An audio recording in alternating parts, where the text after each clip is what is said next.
Chapter 514. Necros could no longer stand up. His eyes were still filled with endless horror and disbelief. He had never thought that as a high-grade warlock with the demon's soul in his hands, he would be killed in seconds one day. After spitting out his last 3 words, Necros died. No orc could survive such an injury, unless there was a high-grade shaman next to him. Necros used to be a shaman, but after using the demon's soul he became a warlock through and through. He might have countless life-saving skills, but unfortunately under Duque's surprise attack he couldn't use any of them. Blood flowed out of Necros' limp body and melted in the darkness. At this time he saw the system prompt from the wings of death. Attack the wielder of the demon's soul, my power will protect you. The corners of Duque's mouth curled up into a smug smile. Duque's voice sounded faintly, F***C. Would there be a backdoor for a magic artifact that Nazario made himself? Back then Nazario had tricked the 4 dragon aspects. As cunning as he was, he definitely wouldn't put himself in danger. Hence, the demon's soul could seriously affect the other 4 dragon aspects, but it definitely wouldn't affect the black dragon bloodline. Nazario had said that his power was protecting Duque, but to put it bluntly, the pendant contained his scales. Any power that came from the demon's soul would be rendered useless when it came into contact with the power in his scales. This feeling was like a college entrance examination in India. The examinees were taking the exam inside, and a large group of parents crawled outside the exam building to pass their children a cheat sheet. Well, the invigilator even treated the parents who were blocking the light outside the window as air. Thinking of this, even Duque, who had a vested interest in this, had a few words in his mind. Legal cheating. An official hack. Do you understand? Just like that, the orc warlock Necros, who was clearly stronger, was killed by Duque in a second. At this moment, Necros' death directly alarmed everyone outside the Iron Gate. Everyone could see that the complicated incantations that were originally climbing like vines outside the Iron Gate receded like the tide. Once upon a time, this place was an absolute forbidden area for the beastmen. Even if the great chieftain Orgrim wanted to come, he would need Necros to lead the way. Otherwise, even his powerful fire resistance wouldn't be able to save him. Now even a fool would know that something had happened to Necros. Otherwise, such a change wouldn't have occurred. Long live Duque. Even though there were only 7 or 8 people left, the alliance suddenly burst into thunderous cheers. At this moment, all the beastmen in the surroundings couldn't help but gasp, and their rugged and ruthless faces revealed horrified expressions. How long had it been since Duque and the female elven mage entered? Such a short time was only enough for them to reach Necros. After all, it took Necros 3 months to build this place into an impenetrable fortress. Orgrim clearly remembered his assistant Zulucid, telling him that even Gul'-Dan at his peak would have to kneel, let alone the weak mages of the Alliance. Necros was the demon god here. What kind of joke was this? What kind of trash demon god was this? He was actually killed in one move. Was Necros bluffing? No. Impossible. This wasn't the first time that Necros had personally killed disobedient young red dragons here. Then, did this mean that Duque was too strong? What kind of terrifying efficiency was this? What kind of terrifying power was this? It wasn't just the beastmen who were enemies. All the human knights guarding the Iron Gate were also extremely shocked. Forcing Orgrim away with a powerful lightning hammer, Gavin Rad raised his hammer high and laughed loudly. Do you see this? Damned greenskins. This is the power of the greatest hero in the history of the Alliance, Duke Marcus. Just as the morale of the horde began to drop, Orgrim laughed out loud as well. Foolish humans. You don't even know what's controlling the Red Dragon Queen? That thing is called the demon's soul. Only warlocks who can control the power of demons can use it. As a mage, Duque can't use it at all. Without the order to remove the restraints, the Red Dragon Queen will never be freed. Of course, you can also try to kill that humanoid female lizard and then taste the anger of the entire Red Dragon army. Thousands of elites had died and more than 10,000 had died in the rear. So much manpower and resources had been wasted, and in the end it was all for nothing. This time, it was the Alliance's turn to be at a loss. Several people were instantly stunned and some were even almost killed by the enemy. Suddenly Sasha's voice sounded. Don't believe him. If he could solve it directly, Duque could have done it in 2 days. He delayed for so many days, and only yesterday did he personally tell me that all the cards are finally gathered. finally gathered. If it were anyone else, no one would have believed such words. But the person who spoke was Duque, the most outstanding strategist in the entire alliance, a wise man who liked to plan before taking action. If he dared to say such words, then it must be true. Orgrim looked at the battlefield in disbelief. He looked at the powerhouses of the alliance who were at a great disadvantage but had high morale. The chief's expression was indescribable. The corner of his mouth twitched slightly and his fangs seemed to be chattering. His eyes were filled with disbelief as if he was in a dream. How could one person's prestige reach such a level? Orgrim had longed for this for a long time, but had never been able to reach it. Yet his old enemy had reached it. It had to be said that it was ironic. Kill them. We still have a chance. Orgrim roared. Just then a shining golden Gundam, oh no, a paladin suddenly smashed through the ceiling and descended from the sky. When he landed, the hard tiles around him cracked inch by inch. Sand and pebbles flew everywhere and it was a mess. Go. Ask me first, Wother. The Alliance's strongest paladin had arrived.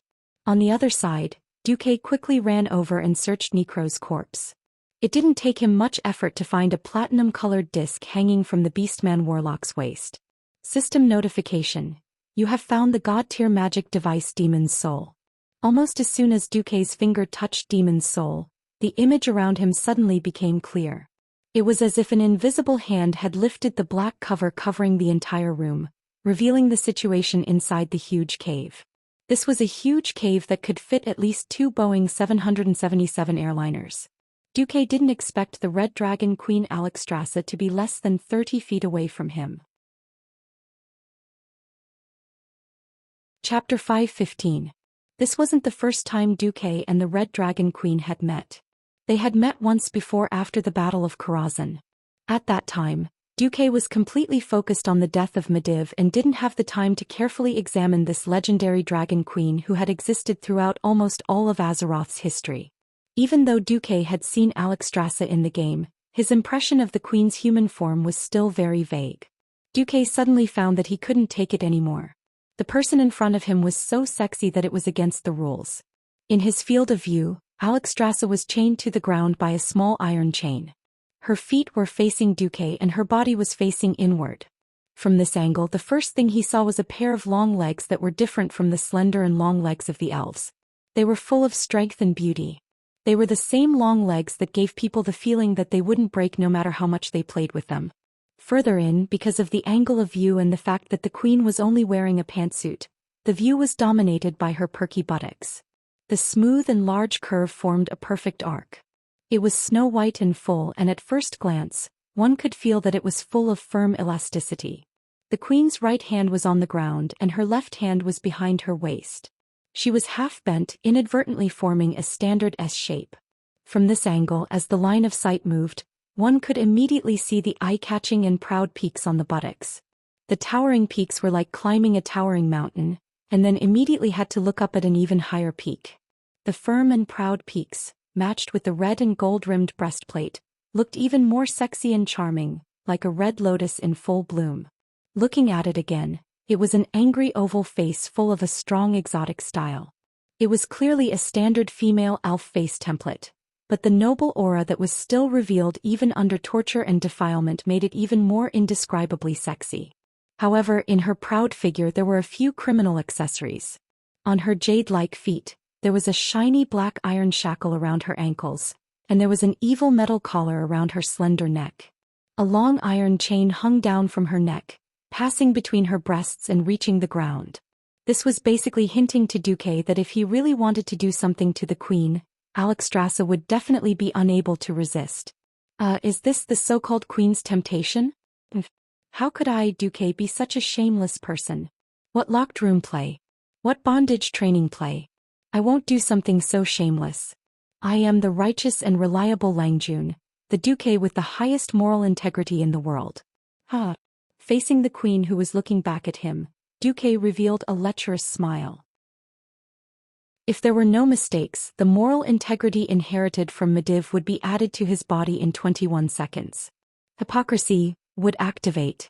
His smile would also instantly rise from the level of a pervert to the level of a saint. Yes, the plan worked. However, a gust of cold wind blew over and with a whoosh, nothing happened. Something seemed to be wrong. The lecture was still the same lecture. Something didn't seem right. Duque quickly asked the system elf in his mind, Hey, where did my integrity go? Hurry. Waiting online. Integrity? Host, do you have such a thing? The system elf replied seriously.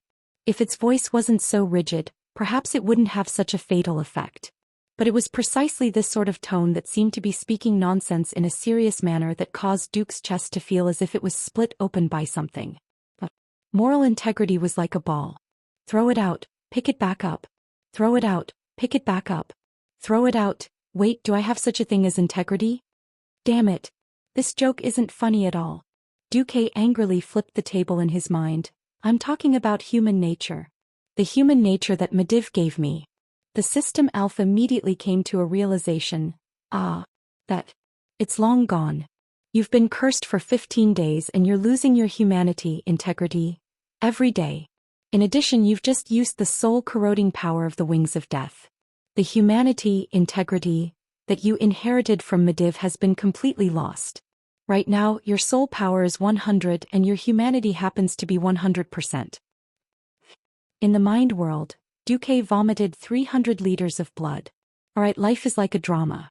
If you don't have integrity, acting skills will save you.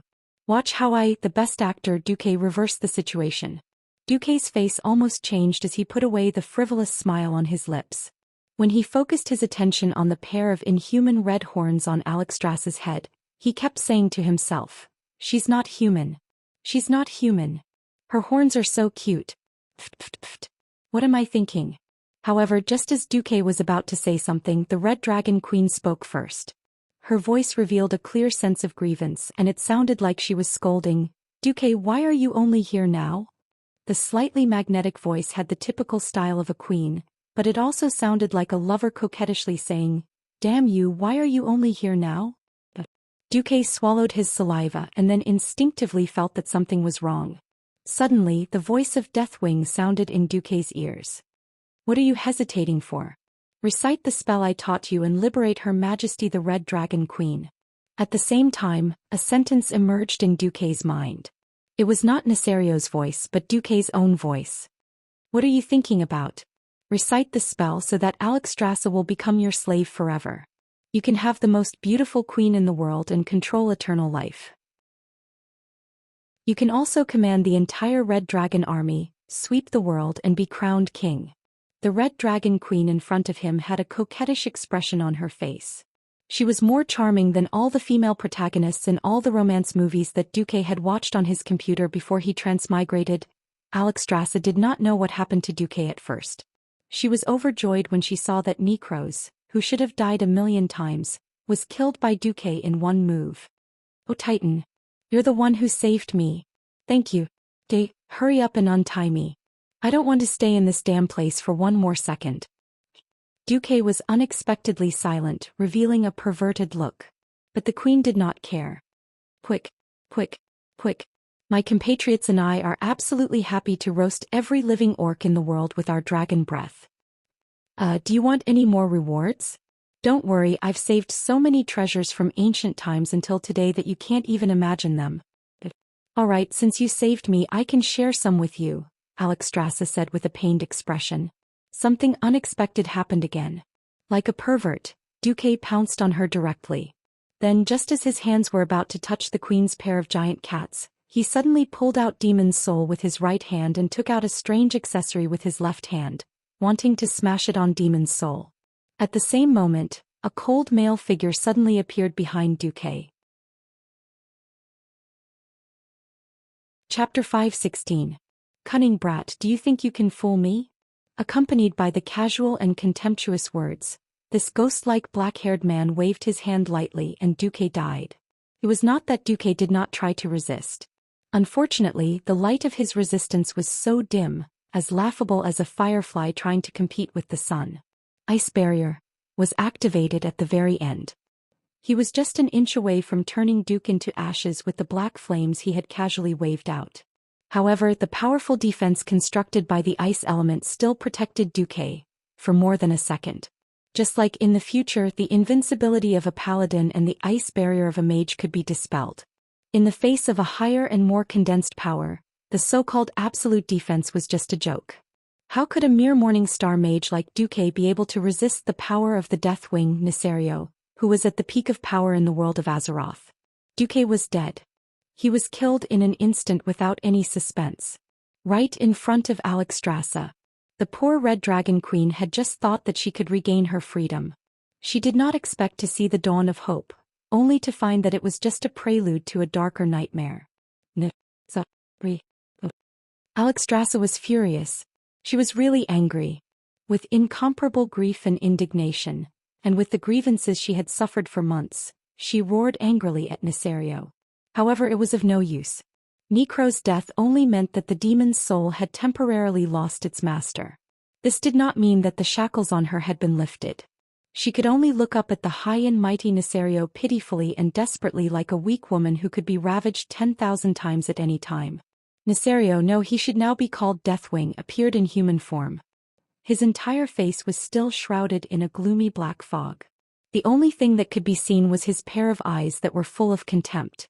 Hee. Well, I really didn't expect that you, who are known as the most beautiful in the dragon realm, would actually fall to such a state. You've really opened my eyes, Alexstrasza. Nisario. The queen gritted her teeth. Don't call me that name. With a light shout, a strong wind was stirred up in the huge cave. The queen's long fiery red hair was blown straight by the strong wind. After the rage, Deathwing's voice became gentle again. He stretched out his left hand with sharp nails, grabbed the queen's chin and twisted her up. Spit. The queen directly spat a mouthful of fragrant foam towards Deathwing. However, that mouthful of saliva suddenly stopped in midair, and in the next instant, it vanished without a trace. Originally, I wanted to send this filthy thing back to your face, but that would be a blasphemy to all dragons. So thank me, dear Alexstrasza. The Black Dragon King's sharp claws rubbed against the queen's delicate face, easily scraping out bloody scars. The queen's face was disfigured, but she instantly healed the scars. As the life-giver, as long as her power was not completely exhausted, her regenerative abilities were almost limitless. But the Red Dragon Queen was trembling violently. Are you touched? I'm not interested in you. As long as I get what I want, it doesn't matter if you become a lowly orc slave or a despicable human plaything. Shaking Alexstrasza off, Nisario walked towards the back. There were a few huge dragon eggs that were blooming with a crimson glow. However, the power of the flames wrapped around the dragon eggs had almost been extinguished. The light was like a candle that was about to go out and could no longer protect these dragon eggs. Bang! Nisario waved his hand and suddenly the last protection on the dragon eggs shattered. At this moment she understood everything. Why did the demon's soul, which had been missing for nearly 10,000 years, suddenly appear? Why did this terrifying magic artifact that specialized in restraining dragons suddenly fall into the hands of the orcs? Why did the orcs find her so perfectly and inexplicably capture her? Why did the orcs so cleverly use all kinds of mental and physical torture to reduce her resistance and make more red dragons obey the tribe's orders? Then why did Duque come to rescue her? There was an answer to all of these questions. Only the dragon aspect understood the dragon aspect the best. From the beginning to the end, it was all Nisario's plot. And his ultimate goal was her dragon eggs. Nisario probably wanted to use her dragon eggs to hatch the most evil and incredible new type of evil dragon that obeyed his orders. Alexstrasza shouted in despair, "No, don't touch them." Nisario did not stop. He sneered as he continued his movements. The queen was in despair. She was choking. Tears of sadness welled up in her eyes. Who will save me? Save my child that might be born. I'm willing to give up everything for this. It was as if the heavens had heard her prayers in the darkest of despair. A miracle had really happened. Right in front of Nisario, an emerald green light suddenly bloomed. Was that a portal? The next moment, Deathwing's movements suddenly became sluggish, as if his entire body had been forcibly pulled into slow motion. Following that, a blue radiance shot out from the green portal and sent Deathwing flying. Boom! The surging magic power directly blasted him to the top of the cave. It turned his entire body into a cannonball, piercing through the underground rock stratum of the entire grim battle fortress and blasting into the sky. 3 unfamiliar yet familiar figures appeared beside Alexstrasza. Although her eyes were covered by tears, she could not recognize these people for a moment. This did not hinder her from sensing who they were by their aura. Isra? Nostorm?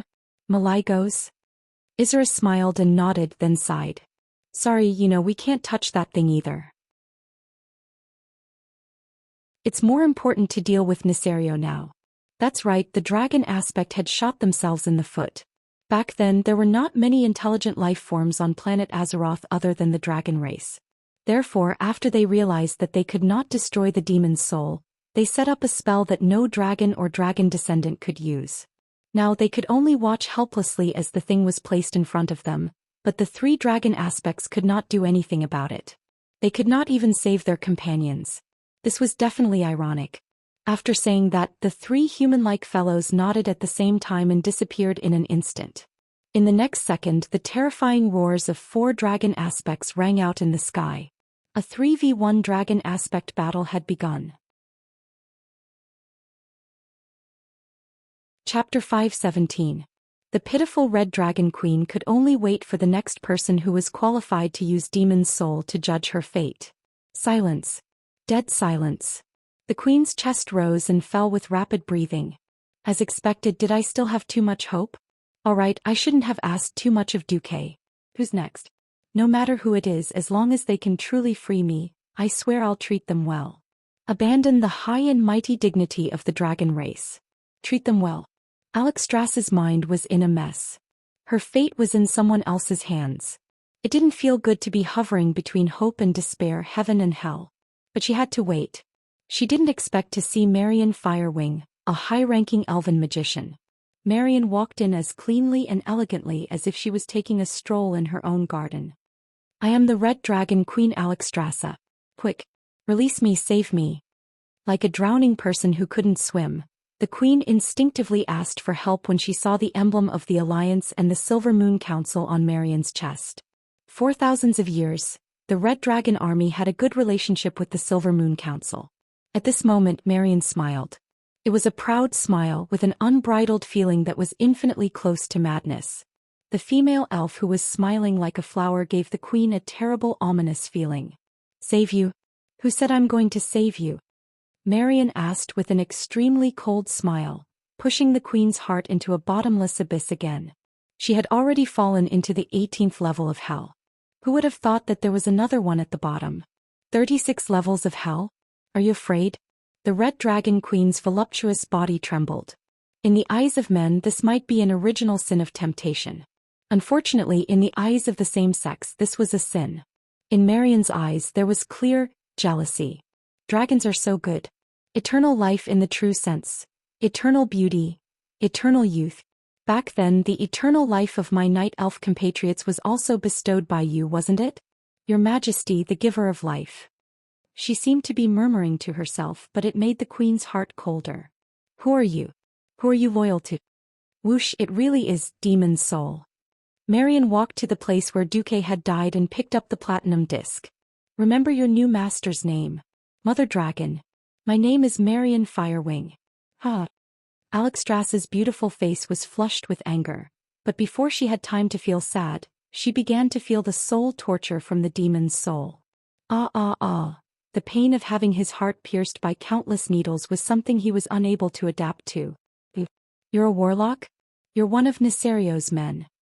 Not just any Tom, Dick, or Harry could use the demon's soul. Only warlocks could operate this terrifying demonic artifact. In less than a second, Marion could clearly feel her life force fading away.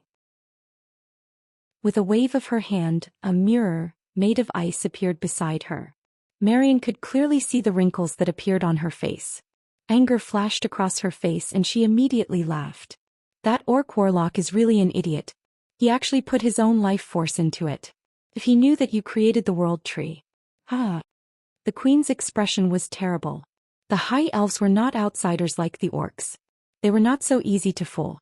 However, as a queen, she instinctively refused to be dominated by Marion. Alexstrasza gritted her teeth. You actually want to be my master? Do you think Nesario will let you go? Nesario? Ah. Although he disguised himself well, the long years had made him forget one thing. The dragon's soul itself was designed with the 5 dragon aspects as the standard. Marion softly chanted an incantation, and the platinum-colored disc immediately changed. The disc was divided into 5 equal regions, 4 of which were radiating with a bright radiance. The queen immediately realized what Marion wanted to do. Ah, yes. As long as I put the scale that contains Nesario's soul and power into the demon's soul, even the famous Deathwing will become my slave. When that happens, the 5-colored dragons will crawl at my feet. I will no longer be a mere Silvermoon counselor. I will be the queen of the entire world of Azeroth. Ah, Marion laughed wildly. Her laughter was so crazy and unrestrained that it drained the blood from Alexstras's face. Everything was clear. Whether it was her capture or the Red Dragon Legion being controlled, most of it was a conspiracy of Deathwing. However, as Deathwing's backup, as the one who was truly trusted by Deathwing, and as the agent to control the other 4-colored dragons, Marion had chosen to betray Deathwing for some reason.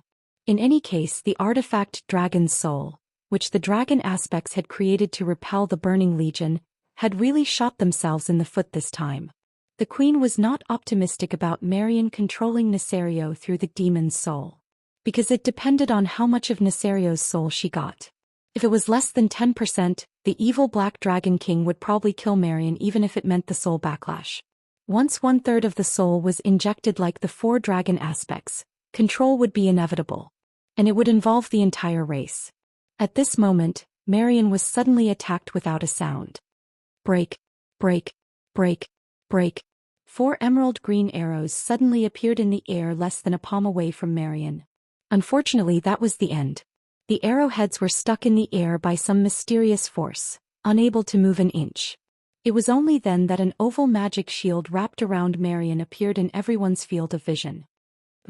Marion slowly turned around and looked at the female ranger behind her with a bow. "It's you? Windsor Windrunner." It was Windsor. Realizing that something was wrong, she left the front line to Gavin Rad and the others and followed them like crazy. "Let me ask you." The usually beautiful and quiet Windsor now had unconcealable anger and excitement. Even her arms, which should not have trembled, were obviously shaking. Marion smiled wickedly. "He's dead. The person who killed him was Deathwing." After saying that, she pointed at the Grand Marshal's combat staff, on the ground that was blackened by the flames. When Windsor came in, it was not that she did not see the blackened head of the staff, but when she suddenly heard the news and saw Alexstras's depressed expression, Windsor suddenly felt dizzy. No. Chapter 518. The Grand Marshal's staff wasn't an ornament from a noble's house. It represented the Dalajan's highest magical achievement. Sasha clearly remembered that even if she shot an arrow, the staff's magic power would deflect it. But now it lay quietly on the ground. There was a deathly still scorch on the ground with the point of impact as the center. It wasn't an ordinary fire, but a terrifying flame that could burn everything. Even the rock stratum itself was destroyed. The magic surrounding the burn marks was so dense that it couldn't be fooled. Sasha felt like she was about to collapse. She suddenly recalled all the time she'd spent with Duque. The miraculous things he'd done after appearing as her future brother-in-law, turning trash into treasure, modifying the storm altar, repelling an army with a single banner, saving Lordaeron City from a desperate crisis, and saving the Red Dragon Queen despite being cursed with death. Of course, what touched Sasha the most was that he'd saved her from the terrifying dragon breath. Nothing was more touching than a man who could be relied on at the most crucial moment. Just as she thought she could understand this future brother-in-law, he'd been captured by the wings of death. They'd finally reunited and they hadn't even exchanged a few words. Who knew it would be an eternal farewell? "I want you to be roasted in the flames of hell for 10,000 years. With a furious roar, Sasha disappeared from where she stood. In the next second, in the huge pitch-black cave, sharp arrows were suddenly shot at them from all directions. Whoosh whoosh whoosh. There was a continuous stream of steel arrows. There was a silent elven wooden arrow. There was also the nimble power of wind. However, everything was resolved by the pair of gigantic flaming wings behind Marion. The wings were over 2 meters long. It was as if they had a life of their own. With a light flick, at least 3 arrows would be reduced to ashes. Haha. Too weak. You're really too weak. With your strength, you can't even make me move half a step. And you want to kill me? Ha. With her left hand on her waist and the platinum disc in her hand, Marion placed her right elbow on the back of her left hand and propped up her chin. Marion gazed at the darkness with a devilish gaze, as though Sasha was right in front of her. Humph. Gritting her teeth, Sasha activated, aimed shot. Aimed shot was the ranger's most powerful skill. Corresponding to its power, it was an ultimate skill that needed to be charged up. In a battle like this, exposing one's position was definitely disadvantageous for a ranger. The explosive power of a high-ranked mage was far greater than that of a ranger. What Sasha was betting on was Marion's arrogance. Even though she did not want to say it out loud, she had to admit that the difference in strength between the two of them was too great. If Aurelia was here, she might be able to suppress Marion. However, Sasha, whose damage had not been polarized, could not think of any other skills other than aimed shooting that could blast through the protection of that pair of strange flame wings. Sasha knew that Marion was trying to destroy her ultimate move and deal her a heavy blow, but when she thought of Duque, who had turned into ashes, her tears flowed uncontrollably. Duque. Bless me to kill him. Hee. She still did not move. Marion looked down at the arrow that had gathered all of Sasha's power as it shot towards her, as if she was looking at an ant. And then, there was no then. The raging flames easily burned the entire arrow. Let's end this. Marion raised her left hand lightly, her index finger forming an elegant arc with her arm. Even this light finger of hers was bewitching. A huge fireball instantly formed at her fingertip. In the next second, the huge fireball would shoot out and blast Sasha into ashes. Just at this moment, Marion suddenly felt the sound of wind behind her head. Who? Alexstrasza? Turning around, she saw the dumbfounded queen. It was obvious that the queen was looking in the direction of, behind me? Instinctively, Marion activated the power of Demon's Soul. Unfortunately, she had made the same mistake as a certain stupid orc warlock. The surging evil flames were easily popped like soap bubbles. A brick made of ice appeared out of thin air. It was grabbed by a swinging arm and slammed down like lightning. Marion's own magic shield took effect. The moment it took effect, an arcane energy that wasn't very strong, but was sharp as a needle, easily pierced through her shield. Pa! Fresh blood dripped down from her forehead, quickly staining Marion's bewitching face. Hee. No matter how strong Pharaoh is, he'll be knocked down in one move. Marion fainted with a brick while humming something that others couldn't understand. Who was that guy? Naturally, it was our Duque. That signature evil smirk, that face that deserved a beating after succeeding in his scheme. Sasha would be able to recognize him even if he turned into ashes. Duque.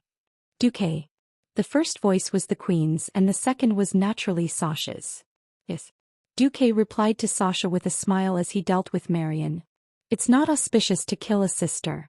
Therefore, Duque fitted Marion with the spellbreaker shackles that he got from Kuel Salus. This thing was mainly used to destroy the circulation of magic power in the magic circuits of the human body. For a regular person, this thing was no different from regular shackles. For a mage, it was enough to turn a high-level mage into a weak girl who couldn't even truss a chicken. As a gentleman, he would be letting himself down if he didn't use tortoise shackles. But with 2 important ladies present, Duque just cuffed Marion's joints behind her back. Sasha even dropped her bow and walked over in disbelief. What's wrong? Duque. Sasha's tone became even more intense. Duque blinked. Didn't your sister tell you that I know true mirror image? Duque continued to spout nonsense. Mirror image my ass. He really couldn't take it anymore and was instantly killed by the wings of death. Looking at the system notification that he had 90% soul power and 90% moral integrity, Duque was crying in his heart. But to prevent Sasha from worrying, he could only continue to pretend to be strong. Is it really you? Looking at Sasha, whose eyes were blurry and glistened with tears, Duque knew that things weren't so simple. Duque sighed. It's really me. If you don't believe me, come and touch me. Duque, from shock to surprise and then to ecstasy when all the grievances and fear in her heart poured out, Sasha finally did something that not only Duque didn't expect, but she also didn't expect. Sasha pounced on Duque and pushed him to the ground. Then she closed her eyes and kissed him deeply.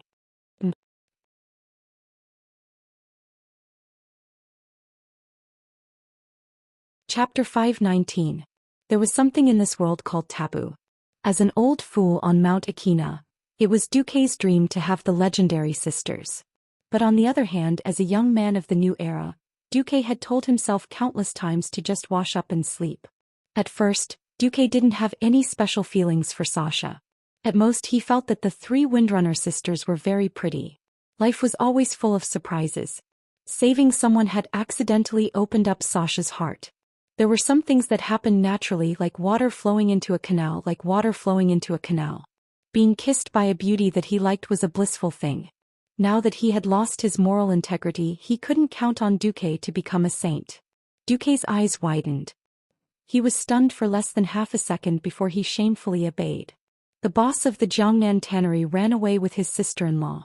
Then one of Duke's stiff arms gently went through the silver hair and held onto the back of Sasha's head, while the other wrapped around her waist that had been through a lot of training. In that instant, Duke clearly felt Sasha's body stiffen for a moment. Then not only from her face but also from her breasts, waist and thighs that were pressed close to him. He could clearly feel the heat rising. But the kiss didn't stop. A smooth, fragrant tongue came over and tangled with a certain someone's tongue. Their heavy breaths intersected, accompanied by soft murmurs. Things seemed to be progressing in a wonderful direction at a high speed. Unfortunately, before their passion was fully ignited, it was interrupted. It was the roar of an ancient dragon guardian. Damn it. You two are purposely making me angry, aren't you? Definitely on purpose, right? Duque, are you going to let me out or not? I'll count to 3. If you don't let me out, I'll go crazy. The passionate kiss stopped and their lips parted. Looking at the silver line connecting their lips, Sasha suddenly blushed. The next second she bounced up as if she had been electrocuted. She sat on Duque's lap, not knowing what to do. Duque was annoyed. 1, 2, 3. Alright, I'm done counting. Why don't you go crazy? In the face of Duque's fierce gaze, Alchemy actually cowered. Alright, just say it. Are you here to save me or not? Or are you going to learn from those two shameless fellows and enslave me, making me do all kinds of strange things? Something strange. Duque blinked. You mean what you did with this silver-haired elf? The queen covered her chest with her hands, which was a rare sight. Pfft. Duque choked. Damn you. I'm not interested in you, okay? If you care so much, why are you wearing a bikini armor? You might as well wrap yourself up into a seed. Why do you need to transform into a human form? There were so many things to complain about. Duque was so angry that he didn't want to scold her anymore. Sasha was so embarrassed that she wanted to die. In his excitement, he had forgotten about the presence of the Red Dragon Queen. Now that he thought about it, he just wanted to find a place to hide and not see what was happening outside. Duke's forehead was full of black lines and he held his forehead. All right, if it's to save you, I will save you. Let me ask you something. Have you developed any thoughts of revenge against society or going against humanity because of the long period of torture? The queen raised the shackles on her hands. If you don't unchain me, I'll really get angry. Then what do I get out of saving you? You do. If you delay any longer and something happens to my siblings, there won't be any. Sasha gaped as she watched Duque haggle with the famous ancient dragon like a peddler. She couldn't connect Duque to that great hero of the alliance at all. Actually, it wasn't Duque's fault. Because of the curse, the integrity he had inherited from Medivh was gone. Now Duque had become that unprincipled animal-like transmigrator again. Alright, one last request. I'll say it through the mental connection. Duque gently pointed his finger between the queen's brows. Then the two of them quickly exchanged their conditions and opinions. This wasn't a problem at first. However, Duque underestimated Alchemy, who was one of the top figures in this world. Even though it was a superficial exchange of consciousness, the queen still secretly peeked at a part of Duque's memory. Duque didn't know. The mental barrier he had created with the system was still trying to resist Nesario's mental corruption. Alright, it's time to end this. Duque picked up Demon's Soul. At this moment, Sasha picked up her bow again. She stared at the unconscious Marion and spread her senses. On the other side, the queen was also watching Duque nervously. She had had enough of the torture. Her little heart had long been broken and mended, and she really couldn't take any more fright. Because of the chains, she had to kneel on the ground like a pilgrim worshipping. She looked up at Duque and stared at Duque's every move. Cautiously, Duque took out the accessory that Nesario had given him. A wave of arcane energy gathered in his hand. With a crisp bang, the glass used as a disguise shattered and dissipated, revealing the real thing inside. It was a scale in the shape of a water droplet with a fiery and evil aura. There seemed to be a small black dragon roaring angrily on the scale, as if blaming Duque for not acting according to his evil script. Looking at the platinum-colored disc, Duque used the black scale to draw a huge arc on the surface of the demonic creature. The scales of the wings of death were like a knife cutting through butter, easily cutting through the hard golden surface of the demon's soul. 1 area, 2 areas, 3 areas, 4 areas. When the 4 glowing areas were all cut open, Xian's eyes lit up. Windsor let out a scream. "Be careful."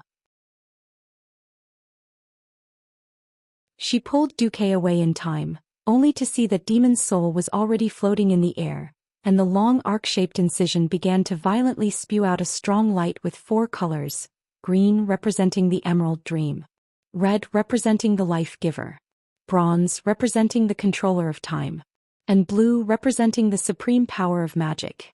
Duque could clearly feel the huge amount of energy surging out of the cracked magic artifact.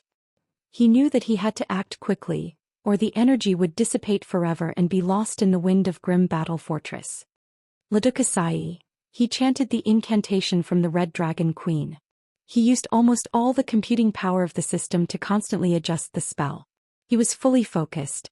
He didn't want anyone to make a mistake at such a critical moment. This was not only the incantation to liberate the Red Dragon Queen, but it was also one of the most important factors in the entire course of history. The 4 colors began to blend together, forming a strange rainbow. It flashed and rose at high speed, passing through the rock formation and flying into the sky.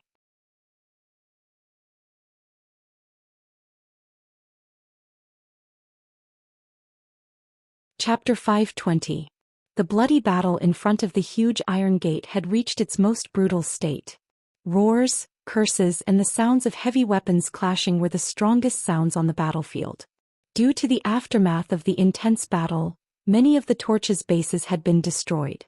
The light in the tunnel gradually dimmed, and the torches that had fallen to the ground emitted the last bit of heat before they were extinguished. How long had this bloody battle lasted?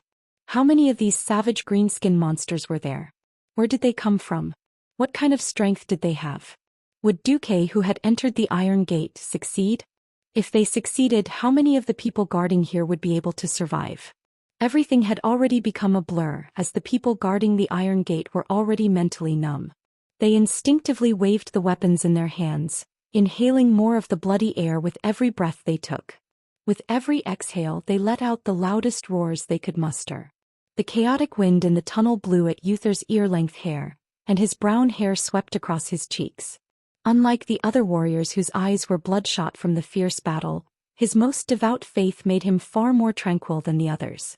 Uther's mouth was shouting the most majestic of slogans, but his ears were pricked up. It was as if he was standing and listening to a human epic being recited by a bard. The origins were long and magnificent. It was like a long wind that crossed the barriers of time and space, bringing the ideals of their distant ancestors and their wills to this place. In a daze, Uther saw countless illusory knights appear beside him, fighting side by side with them. Even though their faces were blurry, he could clearly see that they were humans. He suddenly understood who they were.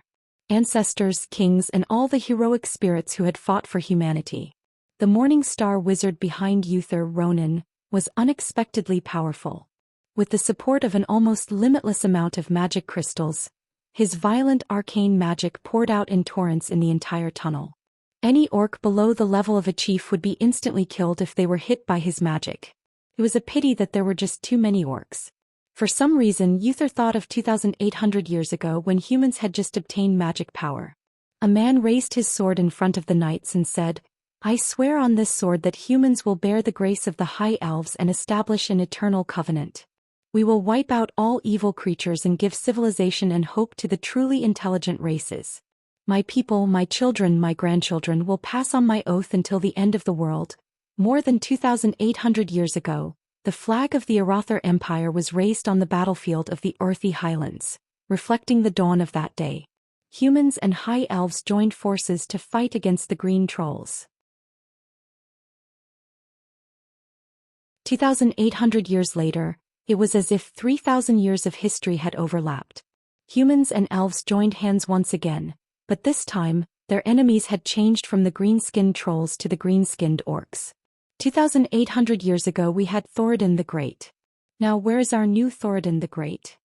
While Wuther was talking to himself, the battle had reached its climax. The number of humans still standing in front of the Iron Gate could be counted on 2 hands. The nameless knights had all died in battle. But in front of them there was still a sea of orc elites. Suddenly, a strange feeling that shook the entire stronghold surged towards everyone, covering the sky and covering the earth. Roar. From the deepest part of Grim Battle Fortress, a loud and clear roar came from within. It was the roar of a dragon. It was the roar of the life-giver, the red dragon Queen Alexstrasza. The roar was filled with complicated emotions. There were almost all kinds of emotions. Sadness, displeasure, resentment, hatred, but most of all joy. Joy for freedom. Joy for breaking free from the cage. And anger towards the enemy. An ominous feeling spread through every orc as if the sky was about to fall on them. Not good. Could it be? Before Orgrim could finish, the huge iron gate suddenly opened. From the dark and deep hole, a magical light suddenly flashed like daylight. Sorry, this is the could it be that you are afraid of. Alexstrasza has been liberated by me. Orcs, your doomsday is here. This was followed by a voice that was familiar and extremely hateful to the horde. Countless magical lights shot out from the inside, passing over the heads of the human knights and holy knights. It was like a waterfall of the Milky Way falling from the heavens, exploding into the orc army. Boom, boom, boom. After a series of explosions, other than the chieftains, there were no longer any orcs alive in the Dark Army. Even someone like Orgrim, who had amazing magic resistance, could not avoid being sent flying by the violent magic. The power of this magic. Duque. Every knight turned around in surprise. He did not disappoint anyone. Duque's not-so-muscular figure appeared in the middle of the gate. Behind him was a somewhat bashful Sasha. Nodding to everyone, Duque raised his head and shouted, "It's time. Muradin." This was a voice that contained magic. It penetrated the walls and spread far away. Before the orcs could react from the explosion, they suddenly realized that there were many holes on both sides of the huge tunnel. Countless dwarves waved giant axes and war hammers as they came out of the holes that were only half the height of the orcs. They did not care about the consequences and started fighting. Muradin Bronzebeard was the first to attack. He raised his war hammer high, "Brothers of Bronzebeard, for victory. For the future. For tomorrow. For our descendants, we will no longer live under the shadow of these greenskins. Kill. Kill." The holy knights, who were already exhausted, released their strongest notes since the start of the battle. The already dazzling holy light shone even brighter. They were like small suns that crushed towards the horde. No, impossible. It shouldn't be like this. Orgrim's fangs were as sharp as ever. The hammer of destruction that he wielded was still powerful. He could send more than 10 dwarven warriors flying or even kill them with a single sweep. However, all they could see were orcs struggling in despair. Every orc was worthy of the word valiant. But so what? They lost. This time he was truly defeated. Rexer could not save the horde. He, Orgrim, could not do it either. Even the Red Dragon army, which they relied on the most when they were reorganizing, would immediately rebel the moment their queen was freed. One could imagine the countless red dragons roaring and twisting their necks to bite the dragon-howling orcs that had been riding on their backs for so long to death. No. Believe. Duque, you must pay the price. Orgrim used all his strength to leap high into the air and throw his hammer of destruction at Duque.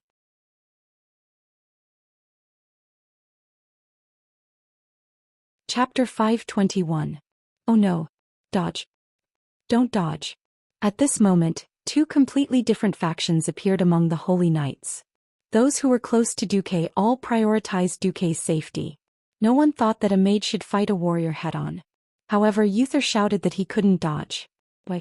Because in that moment, Duque's figure overlapped with Thoradin the Great in Uther's eyes. Fighting head-on was a man's romance and also a symbol of courage. If Duque considered himself a mage, then he definitely had a reason to dodge. Single flash would solve all his problems. If Duque wanted to become a true leader, then Duque definitely couldn't dodge Orgrim's attack. If he dodged, then he would lose the reason for everyone to follow him. What would Duque do? The answer was out. Duque pulled Sasha behind him with his left hand to prevent her from being affected by the flames. He then slowly pushed out with his right hand. Even if they weren't mages, the knights who didn't know anything about mystical domains could clearly feel the mana in the air surging. Finally, the blue arcane energy solidified. A terrifying aura surged out from Duke's hand, enough to pierce through the entire underground and spread out in all directions. The bright blue light collided with the hammer of destruction that Orgrim had thrown out. Uther regretted it the moment they collided. What a loss. Well, Duque is going to lose. Right. Duque had only thrown out a ball of arcane energy, but Orgrim had thrown out a real semi-divine weapon. Both of them had great power, and usually the one without a physical body would be at a disadvantage. However, Duque's use of power was ingenious, and it completely changed Uther's understanding of power. From the start, Duque didn't just use one power. Countless arcane bullets formed a continuous path of light. It looked like a river in the sky, or like a water droplet piercing through a stone that had been accelerated by 1,000,000 or even 10,000,000 times. In terms of pure strength, Duque's attack was not as powerful as Orgrim's. Orgrim's strike was strong enough, but it didn't have any aftershocks. Duque's attack was like the growth of all living things. It had a long source and was unable to shake his opponent in terms of quality, but it wasn't too far off either. Then he made up for it with quantity. Also, it wasn't just the quantity. The arcane missiles that Duque shot out seemed to have some kind of interval or rhythm. The continuous impact destroyed the power and momentum of the hammer of destruction. Of course, everything happened in an instant. If one didn't have amazing perception, they wouldn't be able to tell that Duque had lost first and then won. Everyone could only see that even Great Chief Orgrim's desperate attack could not shake Duke's terrifying aura that was as if a god of magic had descended from the heavens. The moment the two forces collided, the hammer of destruction couldn't shake Duque's magic power at all. The destructive red flames were forcefully shattered, and the blue arcane energy became the only dominant force on this path and on this bloody battlefield. The dim sky was like a remnant of light and shadow, and it was filled with dense blue cracks from the explosion of the arcane energy. For half a second, the entire hammer of destruction seemed to have stopped time, and it was frozen in midair before flying back. Awesome! Not only the surviving holy knights, but even the dwarven warriors who had just killed their way out all cheered. This wasn't the end. Duque suddenly placed his left palm on his right arm. The mana output was further increased. In front of everyone's astonished gazes, Duke actually poured out all the mana he could mobilize in his body at once. Boom! The arcane light arrow that had been shot out turned into a huge arcane light pillar. A beam of arcane light blasted over like a comet crashing down, shooting right into the long and wide passageway. In an instant, it set off an extremely terrifying tsunami. The violent arcane energy set off layers of huge waves, and with a shocking momentum, it surged towards the orcs. This arcane energy wasn't fast, but it could clearly be seen that this energy was spreading throughout the entire path at the speed of an arrow. Everything that came into contact with this energy, such as the walls and the ceiling of the cave, all shattered into pieces. This energy was like a black hole that devoured everything, destroying everything it touched. The first to touch this energy was an orc Chiliarch, and his huge and burly body was directly swallowed up. After letting out an extremely painful scream, his entire upper body completely exploded, leaving only two hairy legs that fell to the ground. At first, Muradin wanted to scold Duque for not being kind enough to even attack his dwarven ally, but after seeing it clearly, Muradin laughed. The killing range of this arcane light pillar was surprisingly based on the height of 170 meters above the ground. Unless the dwarves were courting death and activated Avatar, at this time no dwarf in the world would be that tall. Faced with this extremely surging power coming at them at high speed, every orc only had two choices. One was to be like a heroic orc and fight head-on. The other was to lower their noble heads and avoid it.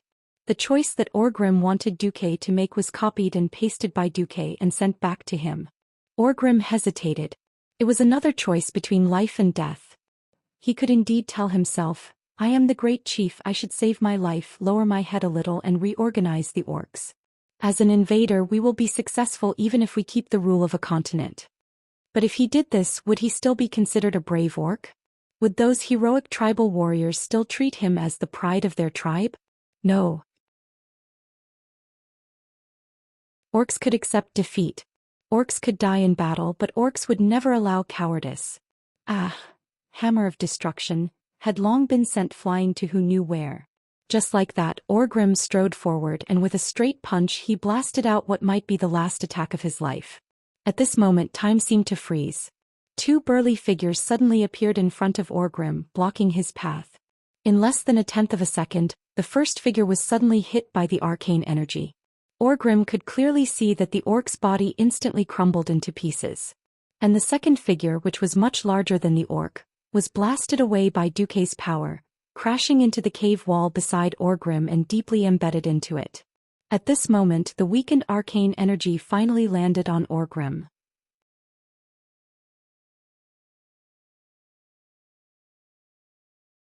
Chapter 522. No beastman knew how Duque had become so strong all of a sudden. As Duque's status rose, no one in the tribe could fight with Duque head-on and come back alive. And Orgrim's understanding of Duque was still at Stormwind City, when he attacked Stormwind's stronghold and fought with him directly. At that time, Duque gave Orgrim the feeling that if he had more time he could still kill him. It was definitely not like now, where he felt an irresistible sense of powerlessness. Even after being weakened twice, Orgrim was still unable to withstand the full power of Duque's arcane spell. Countless times of superposition, the vibrating force instantly exploded on Orgrim's fist and spread throughout his body, making him feel as if he was going to be crushed into powder in the next moment.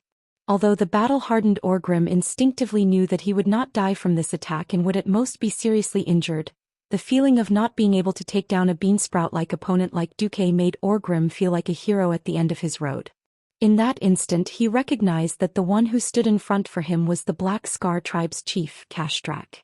The second was the mixed-blood beastman hero Lexa, whom the entire tribe had once despised and looked down on. As a mixed-blood beastman and ogre, he had a larger and sturdier body than beastmen. At the very last moment, the two heroes used their bodies to protect their great chieftain. So I'm so weak that I need someone else to protect me? Orgrim muttered to himself.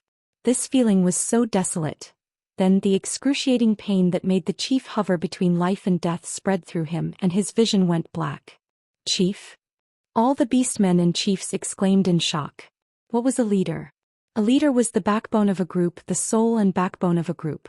No matter if it was because Orgrim had fought with Uther for so long and was only half injured, or because Duque had the upper hand in terms of technique, or because Duque had unleashed the Red Dragon Queen's aura to unleash such a shocking attack.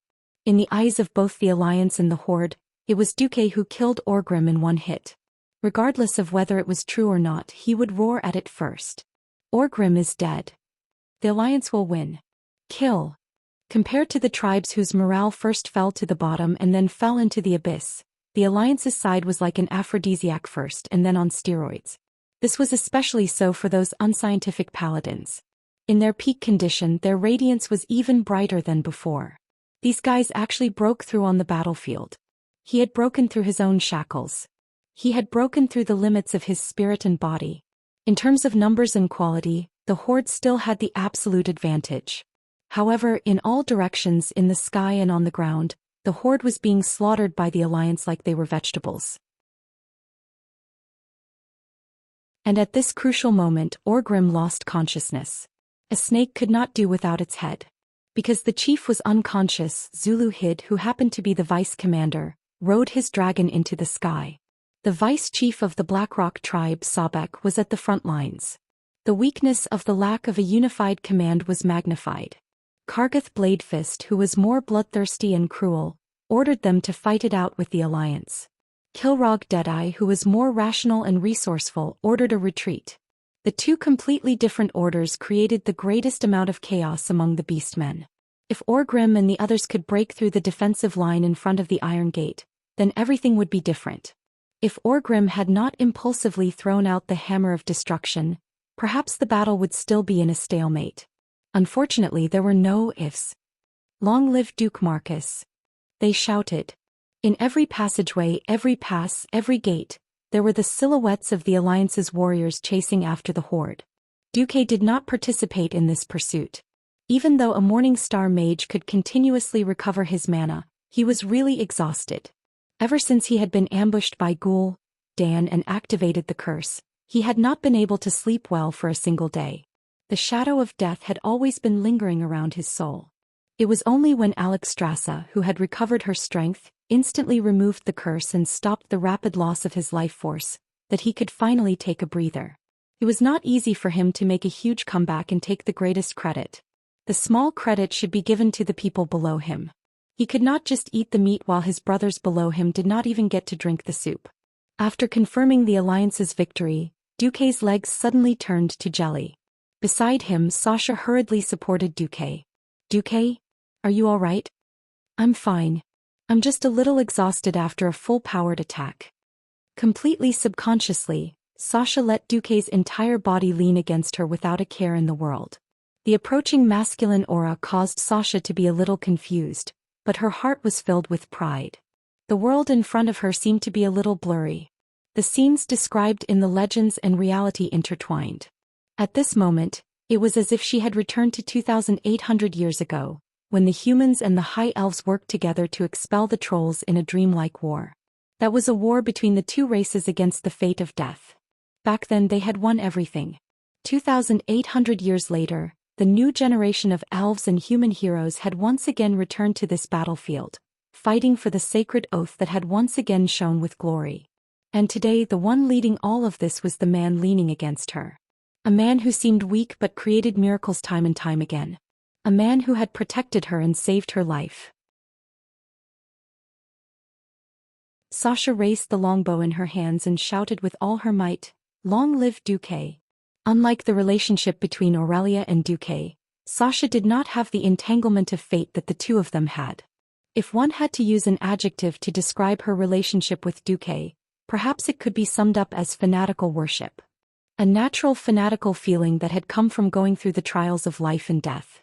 Facing Sasha, who suddenly turned around with a burning gaze and looked like she wanted to swallow him up, Duque was a little stunned. He then smiled bitterly. "I just feel like I've let Aurelia down." Sasha insisted. "Humph. What's wrong with that? The High Elves don't mind polygamy, nor do they mind polygamy. I don't believe that big sister won't be willing to share you with me." If I said if, there's no if. If there's really an if, I'll snatch you from big sister even if I have to shed all pretense of cordiality. We're all women, so why can't we snatch a good man? It's not in my character to silently back out and then wish the other party happiness. With that, Sasha directly gave Duque mouth-to-mouth resuscitation.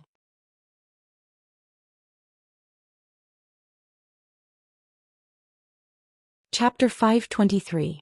Duque lost his moral integrity. As an old driver from Mount Akina, he didn't have much moral integrity to begin with. If not for Mediva's humanity, perhaps Duque's moral integrity would have been even worse.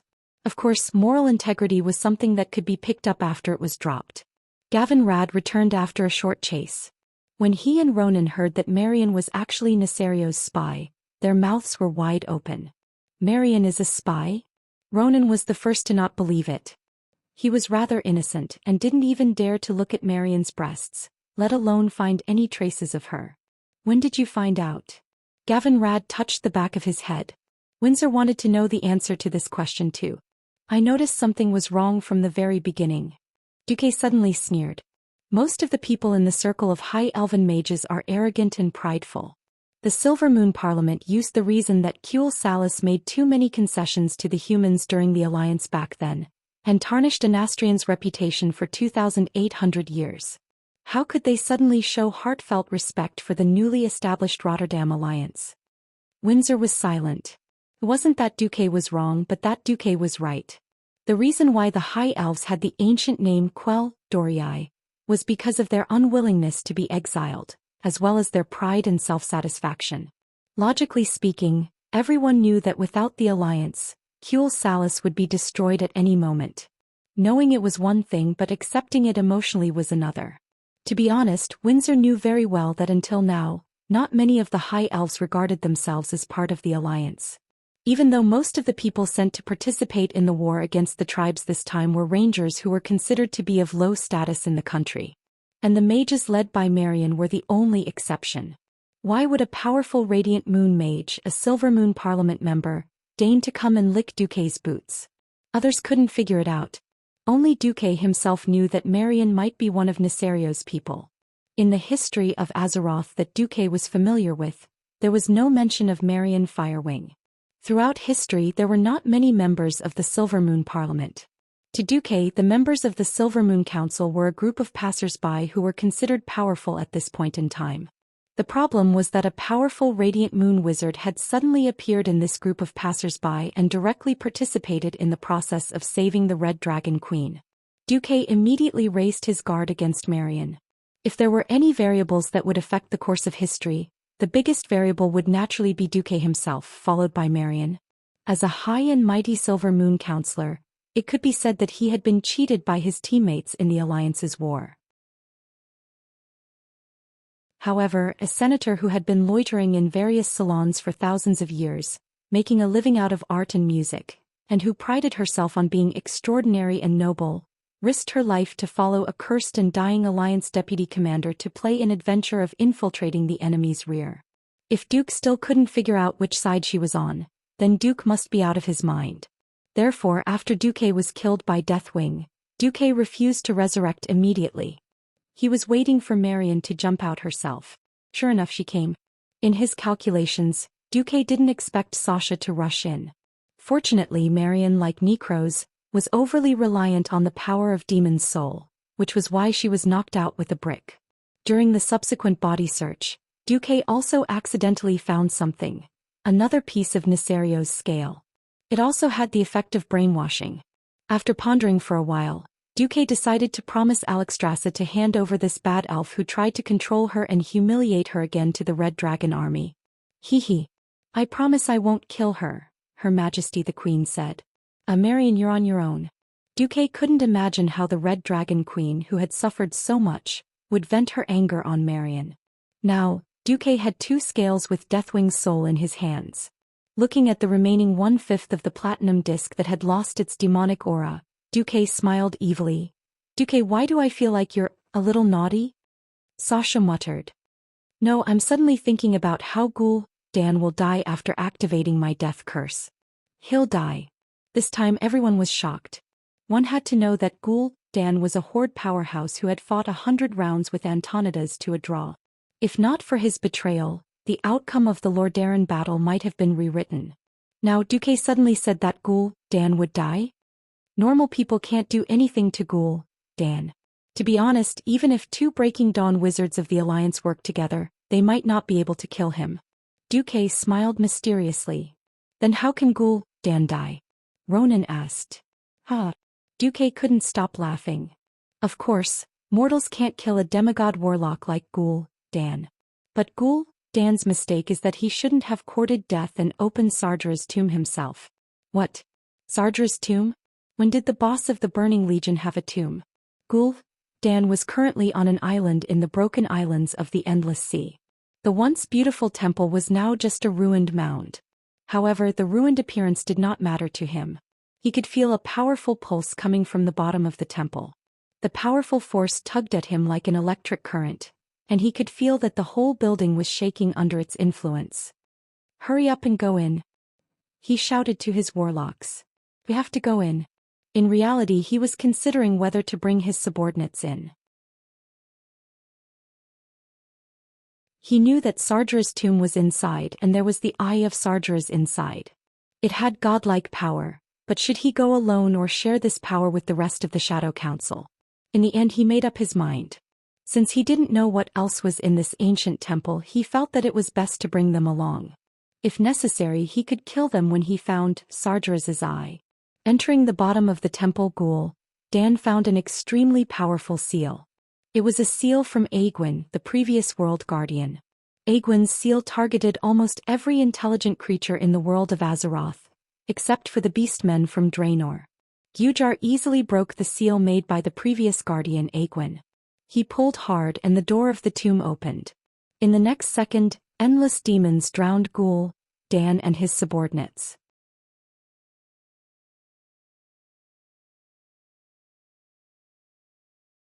Chapter 524. Orgrim had a very dark dream. Not to mention torches, even the light created by the shaman's natural magic could not penetrate it. The darkness was so cold that his fingers quickly froze. Even his breath quickly turned into ice crystals and fell to the ground. However, in front of him, the darkness slowly and silently wriggled and condensed into the shape of a human. When the dark humanoid opened its eyes, the whole world became even darker.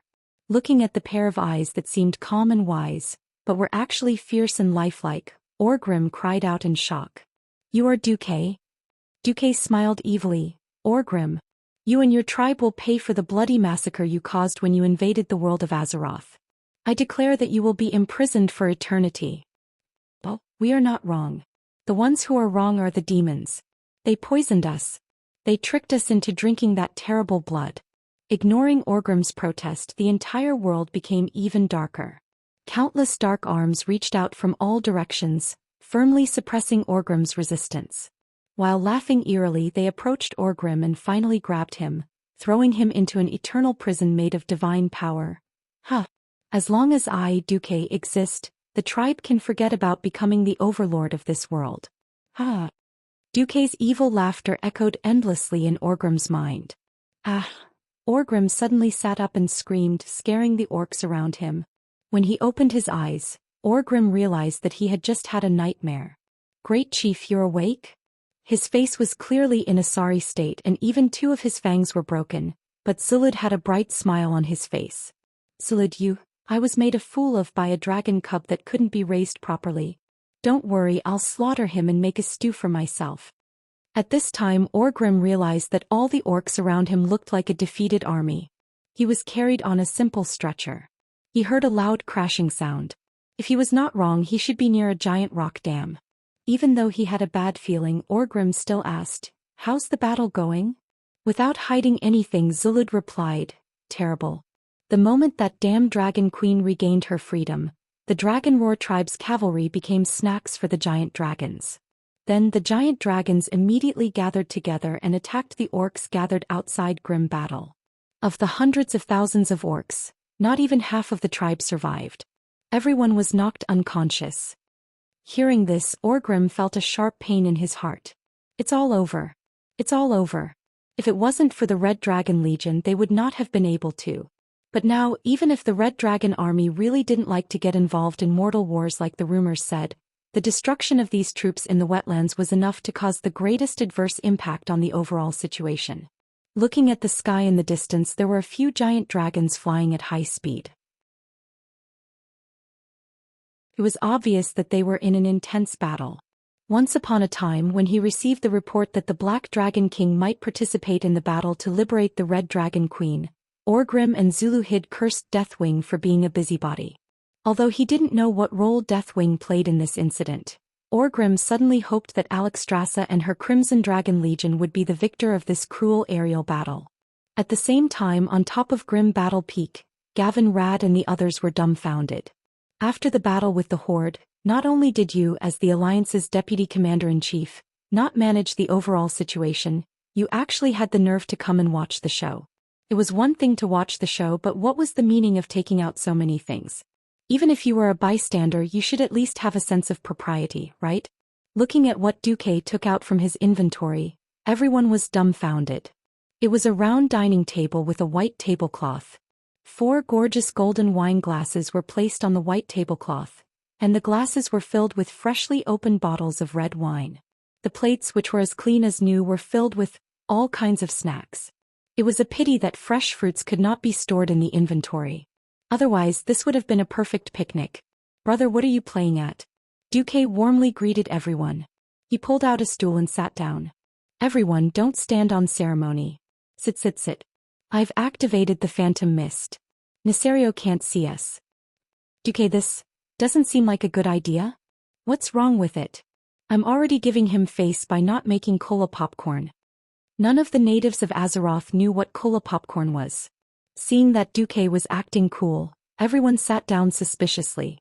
It was Sasha who was the most curious, who adapted the fastest. She took a sip of the wine and ate the biscuits. We're here to watch the show? Of course we're here to watch the show. The civil war between the 5 dragon aspects of Azeroth is a once-in-a-lifetime event. If you don't watch it, you'll regret it for the rest of your life. Furthermore, Nesario actually wants to brainwash me into becoming his slave. I don't have the ability to participate in such a great battle. I'm happy to watch him get beaten up like a dog. Come, everyone, place your bets. How many minutes can Nesario last from now on? Those who win will get double the compensation. Nesario is the king of the black dragons after all. 10 minutes. I'll bet a copper. After hanging out with Duque for so long, Gavin Rad had a tendency to fall in the direction of the shame of the paladins. Ronan thought for a moment. A magic jade. 15 minutes. Duque rolled his eyes. Damn it, I was the one who gave you your magic jade. Sasha was the most generous. I'll bet my entire fief that Deathwing won't last 5 minutes. Duque almost spat out a mouthful of blood. Hey. That's enough. Sasha was unmoved. First of all, my legendary fief is still in the hands of the orcs.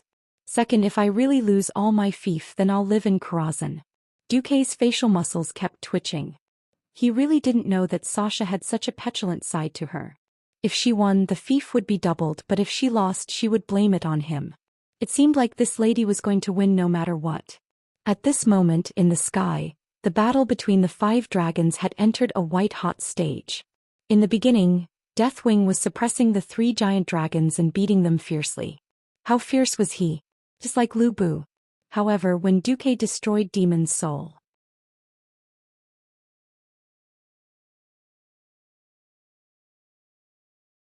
Chapter 525. Time went back to more than 10 minutes ago. Deathwing was blasted to the ground by Maligos, the king of magic. Naturally, he was furious. While flying backward at high speed, Deathwing's body grew rapidly, from a small black humanoid to a terrifying existence that was nearly 100 meters long and had a wingspan of tens of meters. Almost at the same time he appeared, the red dragons soaring in the sky also noticed him. Awoo! Without the slightest hesitation, all the red dragons in the sky ignored the orders of the orcs on their backs and attacked Deathwing crazily. Originally, the red dragons did not want to listen to orders from the bottom of their hearts. Coupled with the hatred they had with the black dragons, it had lasted for 10,000 years since ancient times. This hatred, so thick that it could not be dispelled, caused the red dragons to completely lose their minds. Idiots! Looking at these little red dragons, Nesario sneered. At least a dozen red shadows streaked across the sky and flashed towards Deathwing. However, in front of the Black Dragon King who had revealed his true form, these young red dragons were really not enough. That's right, it was different from the 2 red dragons that had ambushed him previously. This was Nesario's perfect form. In contrast to the further enlargement of his body, there was a more terrifying speed, reaction, strength, and vitality. Deathwing dealt with these red dragons so easily that it reminded people of swatting mosquitoes. A single flap of his dragon's wings could tear a red dragon that could not even be dealt with by an entire human army into pieces. A sweep of the dragon's tail could shatter the spine of a dragon that was more than 30 meters long, shattering its body into pieces. In less than half a minute, there were no red dragons that could fly in the entire sky except for him. Deathwing flapped his wings and grabbed a seriously injured dragon high up with his left claw, roaring to celebrate his victory. Blood was still oozing from the deep wound on the victim's chest and abdomen, and his claws also had burn marks.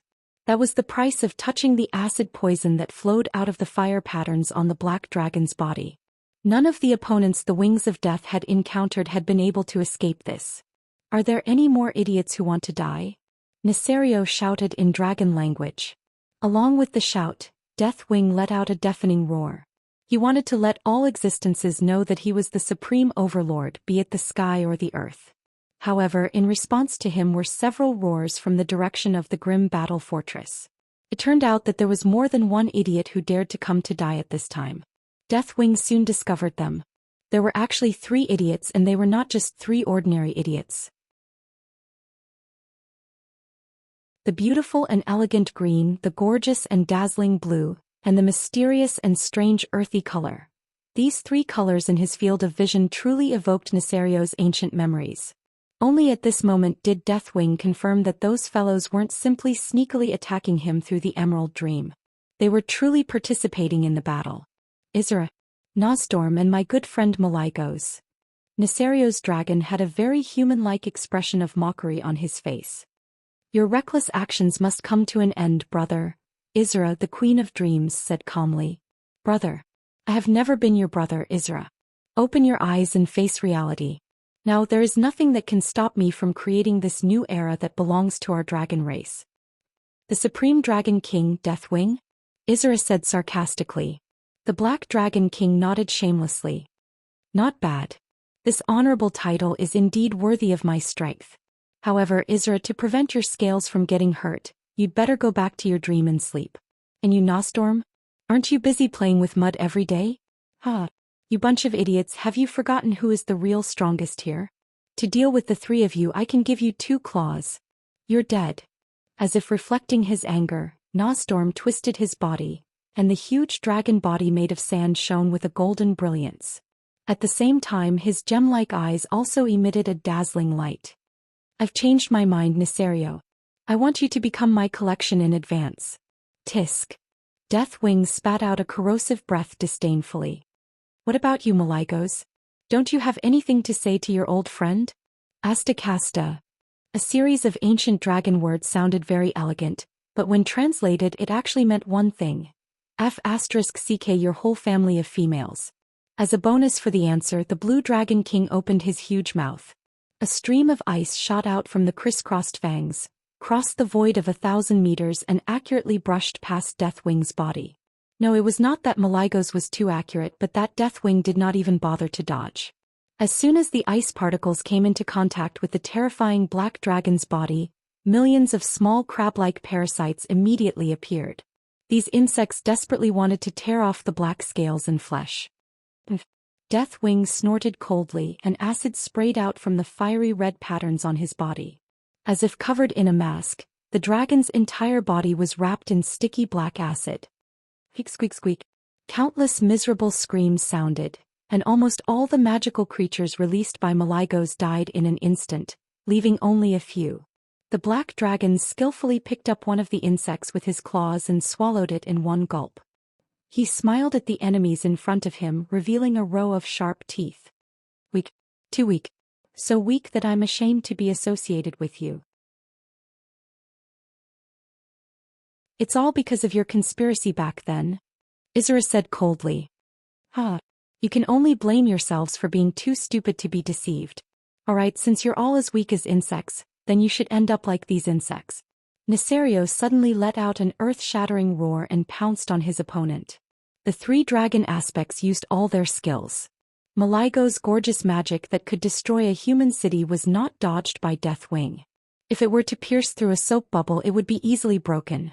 Nosdormu's time ability did affect Deathwing, but from the looks of it, the impact would not exceed 2%. It was completely harmless.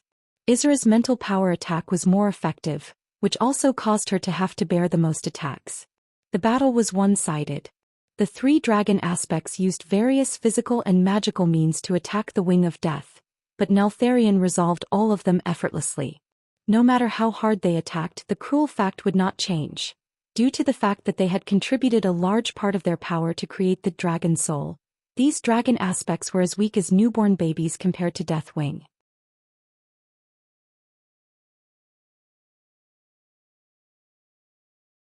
Chapter 526. The disparity in strength between the two sides was too great. This could not be considered a battle at all. If one had to add a definition to such a duel, it would be playing. In addition to the characteristics of the dragon aspects, the 3 dragons were actually not specialized in melee combat, not even Nosdormu.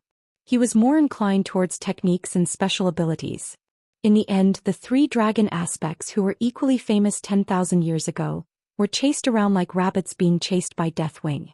Anyone who saw this scene would feel a sense of suffocation. Even Deathwing, who was part of the duel, could not stand it anymore. He could not help but mock. Poor and sad fellows, is this the limit of your strength? Your strength can't even tickle me, and this is the attack you made with the determination to die? Laughable, too laughable.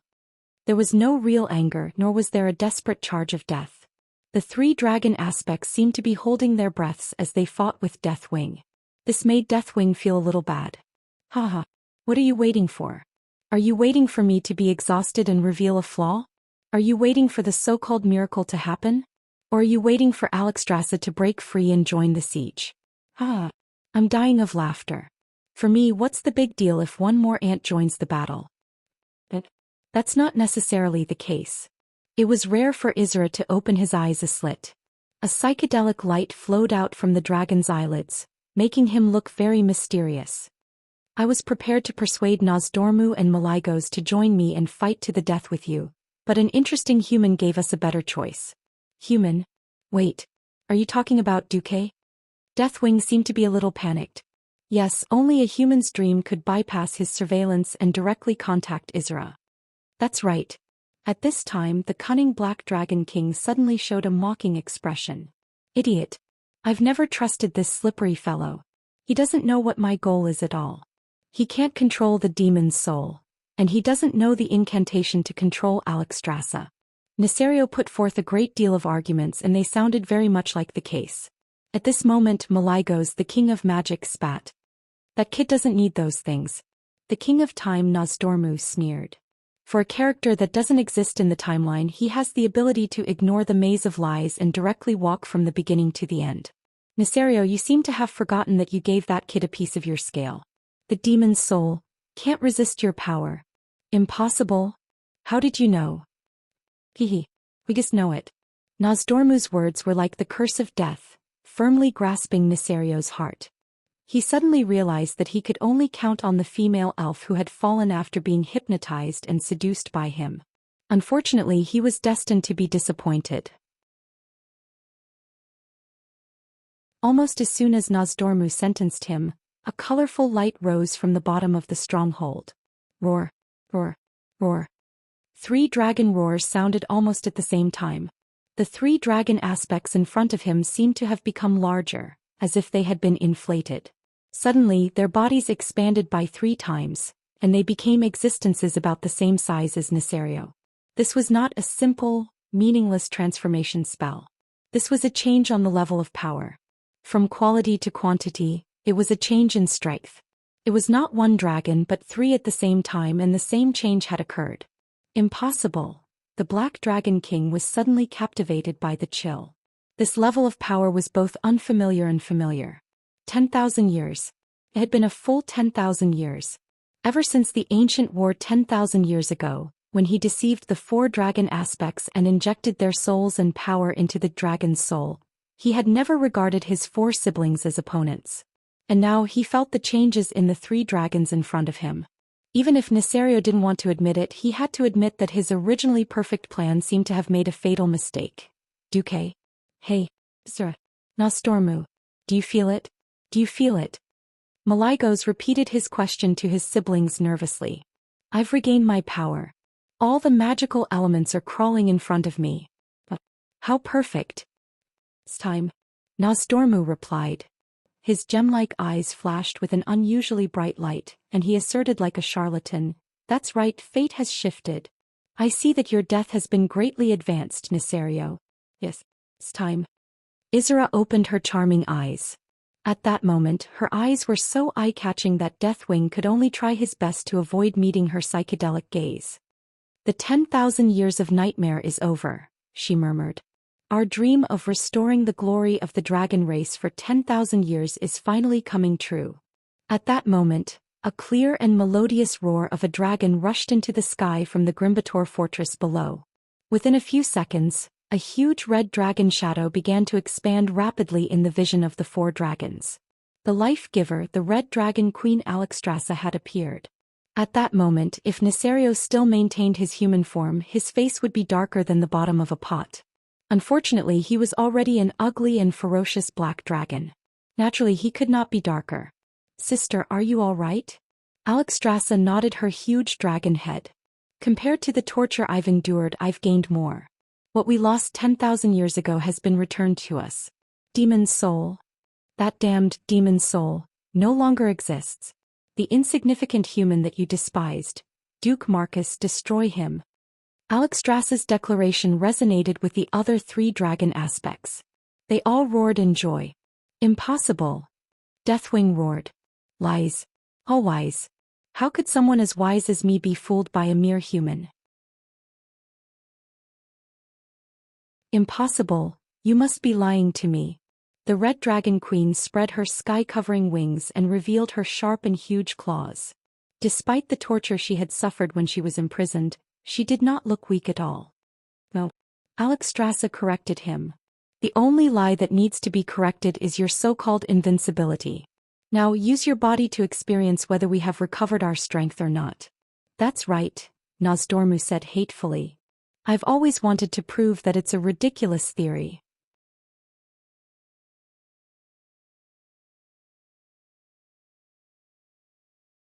Chapter 527. Returning to the present, when Duque assumed the posture of an onlooker, he happened to run into the 4 dragons who had recovered their strength and were fighting each other. It would be perfect if there were kebabs or hot pot at this time. That was what Duque thought. Duque casually asked Gavin Rad, "Say, do you think Nesario would feel F***ked when he suddenly found out that his old opponent had regained his strength?" It was the first time the paladin had heard the word F***ked. The word was so vivid that it made him look like he was constipated. The mating of a dragon and a dog. Will a new species called a dragon dog be born? Ronan thought very seriously. Pfft. Sasha was already laughing. What dragon dog? It was clearly Duque teasing Nesario. Duque squinted his eyes and looked at the Dragon King who had been beaten like a dog in the air. He felt great. The word F***ked wasn't enough to describe Nesario's current mood. Wings of Death was indeed suffering. His current situation was like a person teasing a few puppies. At first he thought that the other party was just a few huskies, but then he realized that they weren't huskies. If it wasn't a dog but a wolf, then forget it. In the end he realized that the other party had skipped the level of a wolf and went straight to the level of a 3-headed hellhound. Wings of Death found that he was being attacked by 4 types of elemental powers that were almost unfamiliar to him. In the past when he fought these opponents, it was like he was beating up their illusions. Every move had a gorgeous appearance, but it couldn't cause any substantial damage to him. Now it was completely different. He was facing the full force of the 4 dragons and their strength was comparable to his. 1 hit would be very painful, 2 at the same time would be injured, 3 at the same time would be seriously injured, and 4 at the same time would really make him kneel. Nesario was shocked to find that he couldn't resist the combined attack of the 4 dragons at all. Low-level and low-density magical elements couldn't possibly impact the denser high-level magical elements, so the frost or fire elemental magic that Malygos had blasted at him couldn't shake him at all. The only thing that was more effective was the cloud that Malygos had brought that made him feel a little suffocated. This kind of auxiliary magic that wrapped around his throat and nostrils made him quite angry. What about now? The attacks from Malygos tended to be more direct. The Dragon Queen of Malygos had died at the hands of Neltharion back then, so the Blue Dragon King was furious to the extreme. The attack power of this crazy dragon was almost on par with his. Countless icicles with electricity shot towards Nesario from all directions, and the heat and cold descended on the Black Dragon King at the same time. Although the enchanted plate armor embedded in the Black Dragon skin could eliminate most of the violent magic storm, it did not mean that the Deathwing could rest easy. That was because the enchanted plate armor was beginning to loosen. Once the plate armor fell off his body would collapse before the other dragons could attack him. Previously, Nosdormu could only speed up the passage of time on Deathwing's body, making him endure the torture of years and slightly drawing away his power. Now, Nosdormu unleashed the quicksand of time on him, continuously stealing the vitality of Deathwing. Deathwing felt weak all over and the bones in his body stiffened. The most terrifying thing was that even his thinking had become slow. If it was before, Deathwing could stir up the chaotic power in his body and evaporate the quicksand completely before these effects caused permanent damage. But now Deathwing panicked to find that if he allowed Nosdormu's time power to work endlessly, he would be running in the direction of idiocy, never to return. However, for Deathwing, among the 4 enemies, the most cunning and dangerous one was Isra. Previously, Neltharion, who had already trained multiple dragon traits under the whispers of the ancient god Enzos, could easily sweep away the dreams that Isra had created in his mind. At this time, under the attacks of Malygos and Nozdormu, his energy had been seriously scattered. Relatively, his resistance to the mental domain had also decreased a lot. Isra could easily invade his mind and lead him to the most terrifying nightmare. He seemed to have realized that the nightmares he had created previously were not effective, because this terrifying ancient dragon had seen countless horrors, bloodshed and cruelty. It was not an easy task to disturb his mind. This time, Isra provided some more absurd nightmares to Deathwing according to the script provided by Du. Although he was in the middle of a fierce battle, Neltharion was daydreaming. I'm a dairy. My name is Leo. I'm a single dog, dragon. My wife ran away and I don't know where my children Lien and Xie have gone. As the Double 11 is coming, I have nowhere to go, so I can only go on Taobao at home. I'm so lonely. I really want to get drunk and forget all my worries. Hey, I only bought 2 bottles of wine. Why did my pair of claws get chopped off? Is this the so-called chopping off your hands on Taobao? Although he knew that it was a dream, this absurd and incomprehensible dream involved too much of Neltharion's mind. When he came back to his senses, he found that Alexstrasza had already attacked him with a fierce spell that even he did not expect. Neltharion screamed. Even his fine gold armor could not mitigate the terrible impact of this attack. Deathwing immediately released a powerful shield to resist, but he was already injured. His body endured pain that he had not experienced for decades. Just as he was about to fight back, the daydream came again. This time he turned into a black dog. My name is Black Gooden. My beloved Xiaohua has eloped with the old Wang dog next door. I'm so sad. Master Enzos is so unscrupulous. He even fed me expired dog food. Woo-woo. Neltharion had no time to react to what was going on. The pain came again. When he came back to his senses, he was shocked to find that a huge piece of plate armor on his chest had been torn off by the red dragon. The pain of the wound itself was bearable, but what frightened him the most was that he suddenly found that his body was showing signs of cracking again. At this time, Alexstrasza flew in front of him like a goddess of vengeance. She glared at Deathwing, but there was still a trace of pity in her eyes. You have to pay for your conspiracy and betrayal. You will experience all the pain that I have experienced, Black Dragon. Let's see if you can feel better than me.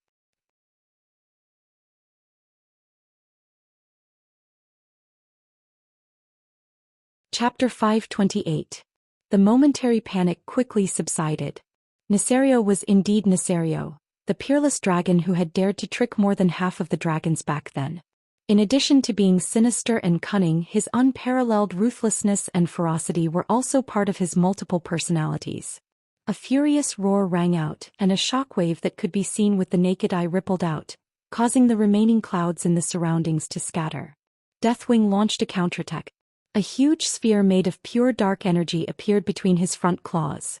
The dark light that flowed out of the sphere was like a black hole that attracted the attention of the 4 dragons. Then he threw the energy sphere behind Alexstrasza to the left, where the other 3 dragons were. The Red Dragon Queen tried to block it, but the terrifying dragon breath that she spewed out had yet to touch the sphere when the dark energy exploded. It suddenly split into 3 huge black arrows of light that drew zigzagging arcs in the sky. They strangely ignored the defense and evasion of the 3 dragons and directly hit their bodies. Bam! This attack caused Isra and the other 2 giant dragons to roll back.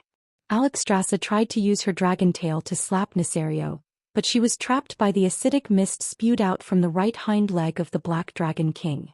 The corrosive mist with dark power stained her tail, and she had no choice but to spray a small dragon breath on her tail to purify it. After easily forcing the 4 dragons to retreat, Deathwing snarled contemptuously, "Fools! Show me all your ultimate moves. The result will not change. I am the embodiment of power. You are nothing but afterimages of the past in front of me." Nesario's arrogance was justified. When the Titans created the 5 dragon aspects, the strongest was originally Malygos, the king of magic, followed by Nesario, who had the power of the earth. However, after Nesario used Demon's Soul to severely injure Malygos, kill the Blue Dragon King, and annihilate almost the entire blue dragon race. Nesario became the boss. Now that Demon's soul was destroyed, the 4 dragons had only regained their past power.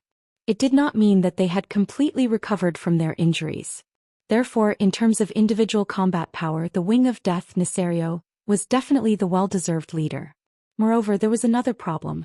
Because they had lost their power for over 10,000 years, the 4 dragon aspects were a little unfamiliar with their own power.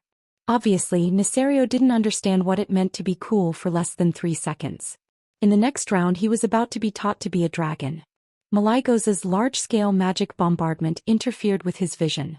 Nosdormu's slow and Izra's nightmare attack arrived at the same time. Deathwing realized that the Red Dragon Queen had removed another piece of plate armor from his thigh. Intense pain that penetrated deep into his heart. Black Dragon, don't underestimate us opponents from the past. Alexstrasza's crimson shadow filled Deathwing's vision. The 4 great dragons worked together so perfectly that even he was a little surprised. What surprised him even more was that the 4 great dragons for some reason knew his weakness very well. Their spells were the same as before, unable to cause any substantial damage to him. With his own strength and the protection of the plate armor embedded under the dragon's skin, no one could hurt him in a direct attack. However, tearing off his alloy plate armor was different. They didn't even need to do anything. His own violent power would destroy him. It would have been fine if it was just once, but 2 consecutive targeted attacks made the Black Dragon King shudder. However, Deathwing wasn't someone who would give up so easily. Even if his weakness was exposed, it didn't mean that he would surrender. The dragon aspect's arrogance and insanity drove him. Underestimate? I don't need to underestimate you. What's in front of you is the absolute difference in strength. Your combat skills are far inferior to mine. Nesario turned to look at Izra. The key to your attack is on Izra. As long as I withstand her nightmare, I'll be able to kill her. As long as I withstand her nightmare, you can't do anything to me. The Red Dragon Queen's expression changed. The 4 great dragons understood that no matter who fought Deathwing in close combat, they wouldn't be able to do well. If Izra couldn't make him pause for a short while and reveal a flaw, then it would be difficult to fight this battle. However, of course they wouldn't believe it. The 4 dragons launched their combined attack again. Unfortunately, as Nesario said, he began to resist Izra's nightmare. He even began to affect Izra in the spiritual domain, causing his crazy dreams to invade Izra. The 4 great dragons tried to make a melee attack, but the effect was terrible. Nesario, who was more agile, used his tail to send Alexstrasza flying. His wings slapped Izra and Malaigo's heads, and his left claw opened up a huge hole of more than 20 meters in Nosdorm's chest. If Nosdorm wasn't a dragon made of sand and metal, he would have been seriously injured even if he didn't kneel down. Nesario said triumphantly, So what if you've recovered your strength? The era of the 4 of you is over.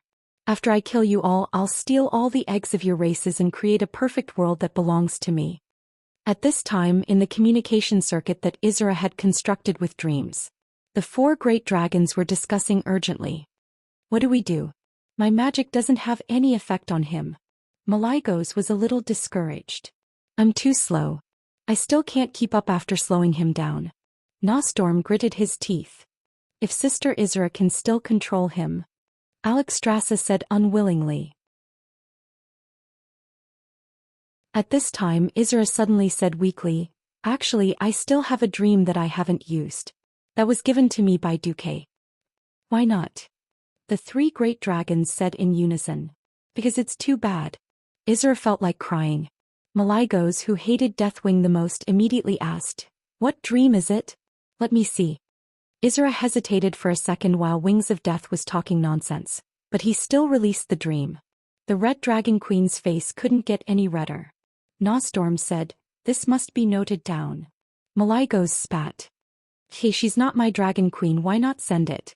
Izra was speechless. Finally, Alexstrasza said shyly, Let's vote. Those who think it can be used raise their claws. 2 firm male claws and 2 weak female dragon claws were raised. Okay, it's unanimous. The next moment, the 4 great dragon aspects attacked again. This time, Izra released a new nightmare for Nesario. In the dream, A very fake black female dragon was being attacked by a Shiba Inu that was full of Photoshop marks. All of this was not the point. The point was that Nesario immediately recognized that the black female dragon was Xianxia, well, his wife.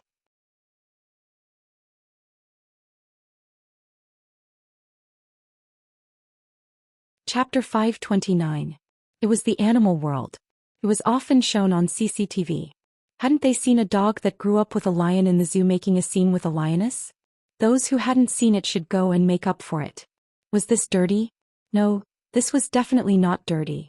People with dirty minds would think of bathing at the sight of water, and would think of beautiful women bathing at the thought of bathing.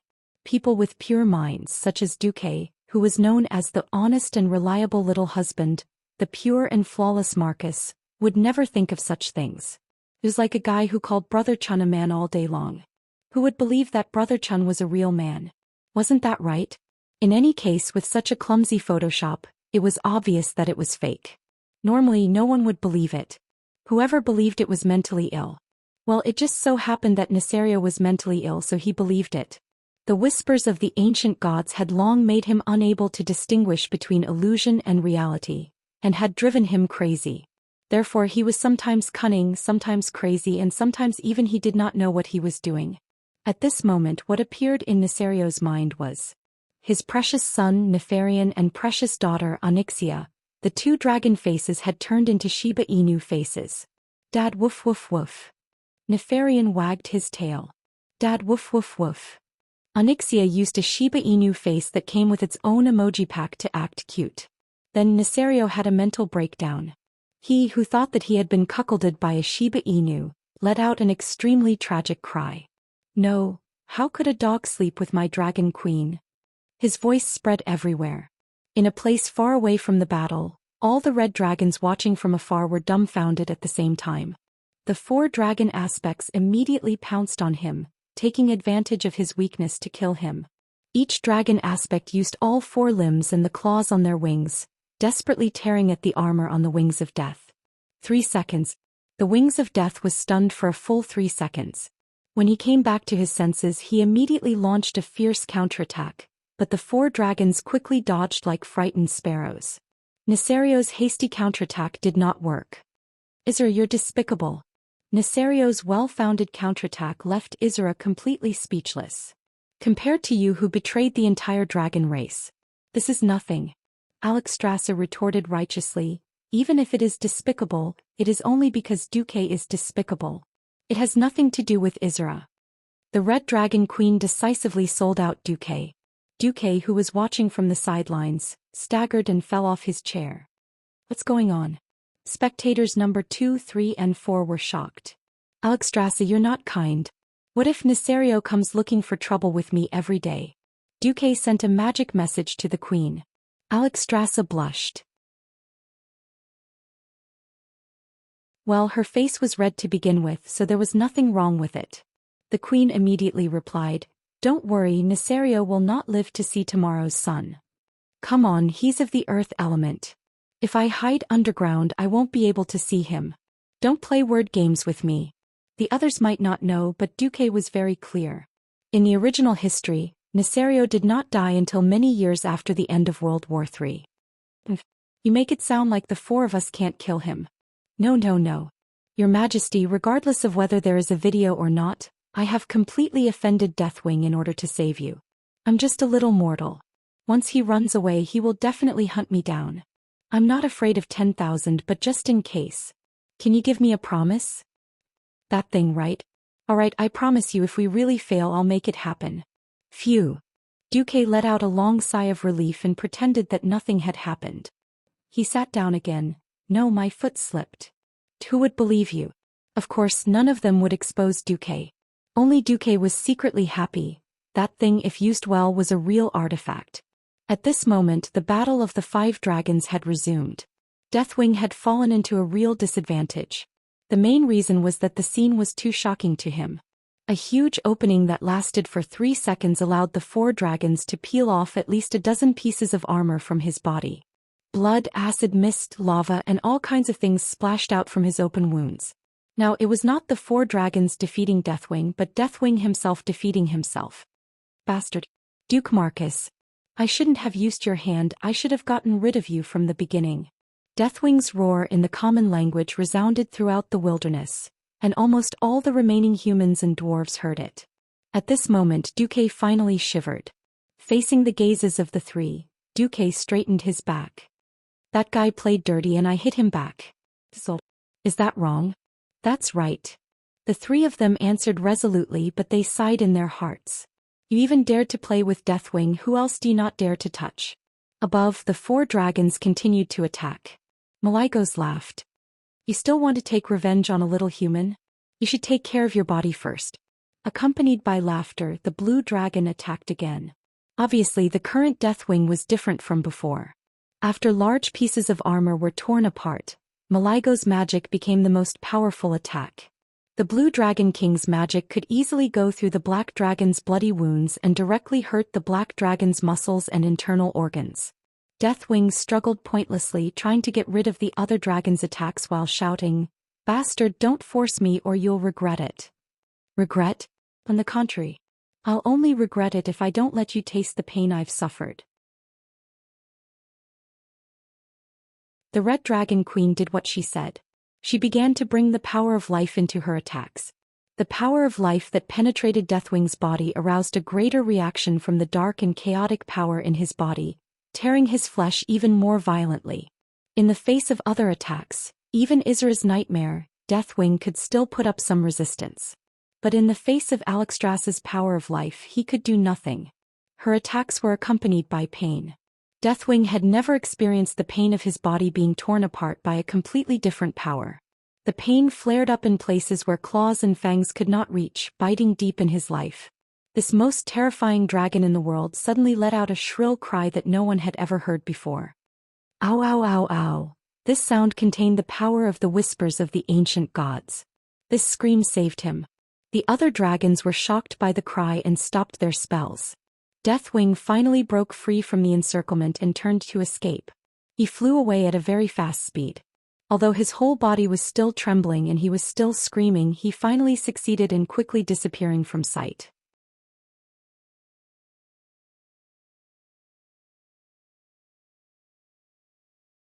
Chapter 530.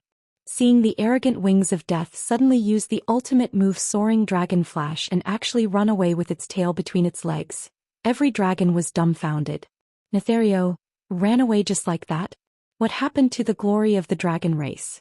What happened to the resistance to the end? This was not right. We can't let him escape. Nozdormu suddenly came to a realization. Give chase now. Maligos replied anxiously. Agreed, the Queen of Dreams said calmly. Izra looked at Alexstrasza, who was still circling. Even she was in disbelief at how she had torn the Black Dragon King apart. Sister. Chase. The Red Dragon replied. We have to chase him to the death. Otherwise I'll be in trouble. The Red Dragon Queen thought of Duque's jinx. If she could not deal with Nethario here, she would owe Duque a huge debt. The 4 dragon aspects flapped their wings at the same time and continuously sped up to chase the rebellious Black Dragon. But it's gone. Gavin Rad, who was watching the show, looked at the empty sky in shock. I'm still researching how many Breaking Dawn spells each of their moves is equivalent to. Ronan was very professional. What a beautiful firework. Sasha was mischievous. There are more on the ground over there. Duque, who was even more mischievous, pointed at the tribal camp that had been burned to ashes in the distance. Yes, the 5 powerhouses were fighting in the sky and hundreds of red dragons were cleaning the ground. Whoosh whoosh whoosh. So clean. More than 10 red dragons would descend side by side, like a plane scattering pesticides, covering the entire area. Under the accurately calculated dragon's breath, the scorching flames covered the entire orc camp, leaving nothing behind and no blind spots. When the extremely hot dragon's breath passed, there was not even a struggling man on fire. It was all charred black. Other than the orcs on the outermost periphery of the camp, not many orcs had the chance to escape. However, only the strongest orc clan could occupy the best territory. The flatter and more convenient the territory was, the more powerful the clan would occupy it. Whether it was territory or camp, this had been the rule since ancient times. The result was that almost all the second-tier clans were burned in this battle. Not many of the unranked clans in the periphery escaped. Seeing that there weren't many orcs, the furious red dragons didn't bother to use their dragon breath. They swooped down and picked up the orcs, throwing them high into the sky. Then the orcs screamed, "Ah!" Some of the orcs just stood there, sweeping their dragon claws from the left and slapping their dragon wings from the right, killing the orcs like how humans would kill cockroaches. The spectators, who had moved their seats to the edge of the cliff at the top of the mountain, had a great time watching. That dragon looks like a newbie. The angle of its dive is terrible and it can't really use up its dragon breath. Duque made a professional comment. At that moment, Saidan Dathrahin and General Abendis arrived. Duque asked, "Where are Uther and Tyrion?" Saidan was stunned for a moment, then she smiled. To be honest, among the first generation of paladins, only the 3 from Stormwind were close to Duque. These paladins from Lordaeron were only slightly closer to Duque than nodding acquaintances. But Saidan was a friendly person. He didn't care about etiquette and shrugged. They're very responsible, unlike a certain deputy commander who slacks off after settling the big things. Saidan's teasing of Duque made Gavin Rad's face turn red. The rest of the assault team was clearly still fighting the stubborn orcs in the passage of the fortress, but they were just spectators. It was a little unkind at the end of the day. Who knew that Duque would be so thick-skinned? Don't abuse the old. I'm old and it's already amazing that I can complete the mission. I can't fight anymore. The world will belong to you young people in the future. The old man's tone caused the people around him to burst into laughter. But seeing Duque's appearance, Saidan and Abendis couldn't laugh anymore. Most of his hair was white and the skin on his arms was a little shriveled. When he smiled, his face was full of wrinkles. It was hard to imagine that Duque was actually just a 17-year-old young man. "Sir Marcus, your curse." Abendis stopped halfway through his sentence. Duque smiled. "The Red Dragon Queen just lifted the curse for me." "You've worked hard, Your Excellency." Abendis bowed heavily. "Not only that, I'm also very grateful for your help at such a crucial time." Beside him, Saidan bowed together. At this time it wasn't just Abendis. Everyone present felt the same. Duque had really worked hard. The entire continent, the 10 countries, and the 3 major races added up to almost 10 million people. It was unbelievable that such a thin young man had to bear such a heavy burden. This was the fortune of the Alliance, but in a sense it was also their tragedy. It was precisely because so many kings couldn't come to an agreement that the compromise that seemed so terrible before, but now seemed so wise, letting Anduin and Duque take power. Gavin Rad looked at the destroyed orc camp in the distance with hope in his eyes. If that's the case, maybe the war will end in a year. A year. Duque pursed his lips. The war will end with the Alliance's victory in 4 months. Everyone was shocked. Such a large-scale war between the Alliance and the Horde, and Duque actually said it would end in 4 months? Abendis was the most sensitive about the situation. 4 months. We don't know how many orc reinforcements there are on the other side of the dark portal. Your Excellency, isn't this too? Duque waved his hand. No, 4 months is already a conservative estimate. But it's good that everyone knows this. Don't spread it for now. As for the rest, I'll tell the kings at the throne meeting. At this moment, everyone's eyes were shining with excitement and ecstasy. If someone else had said it, they might have scoffed. But who was the one who said it? It was the deputy commander of the Alliance, the invincible and outstanding military strategist, and the Alliance's hero, Duke Marcus. From the first prediction of the Horde's attack on South Shore to the defense line at the South Stream coast, the Battle of the Hinterlands, the Battle of Cuel Salis, and the Battle of Lordaeron, Duque's military theory of killing the enemy is the most important, had led the Alliance from a disadvantage where all the kings had fallen to the Horde to a path of total victory. If his judgment was still wrong, who else in the Alliance could believe in the inference of the war situation? Really? Sasha was overjoyed. Then what are we waiting for? Quickly go back and tell everyone this news. Big Sis must be anxious. Duque's facial muscles twitched. I still have to wait for the Red Dragon Queen. I need her to help me recover the life I lost. Otherwise, how can I face people like this?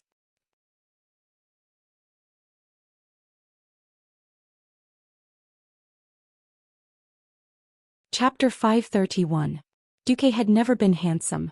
Compared to Lothar in the movie, he was much less handsome. But this didn't mean that Duque had to accept himself as an old man. Looking at the white-haired Khadgar in the movie, Duque was already pissed. Now that he had become himself. Who could stand a transmigrator suddenly turning into an old man? Fortunately, he still had the Red Dragon Queen as a backup.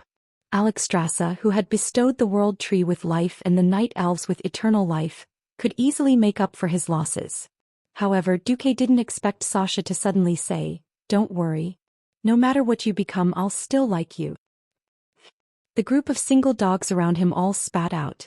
A group of people stared straight at Duque as if they wanted to gouge out a piece of flesh from Duque's face. In public, Duque's behavior left people speechless. In private, wasn't it enough that he had Aurelia? He even went after his sister-in-law when most of his men were still single. Did he still have any humanity left? Fine, you're powerful. Go ahead and do it, but do you have to show off your love in front of us? Don't you know that showing off your love is faster? All of a sudden, the guys wanted to borrow flamethrowers from the FFF guild to burn Duque too.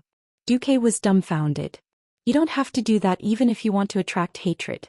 Will anyone protect me in the future? The innocent Sasha blinked her eyes as if she did not understand why the atmosphere had suddenly become so strange. Gavin Rad blinked. Boss, give me a piece of land in the Elven Forest. I'll forget about the trauma you caused me today. Duque quickly agreed. As for the other two singles, Saidan and Abendis, Duque promised to invite them to the Dream Angel Salon in Lordaeron for 3 days. What was a Dream Angel? Even though Saidan gave Duque a you-know-what-I-mean look, a pure, holy and upright person like Duque certainly wouldn't understand. Blarg. Well, I'm still a 17-year-old kid. Regardless of whether others believed it or not, Duque believed it himself. To Duque's surprise, the Red Dragon Queen did not appear even after he waited until nightfall.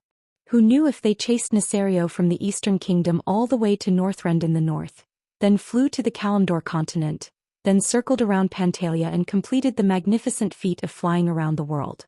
Needless to say, the 5 silly guardian dragons with almost unlimited stamina and driven by their deep hatred might really be able to do it. With no other choice, Duque could only open the portal and return to the Dalajan first.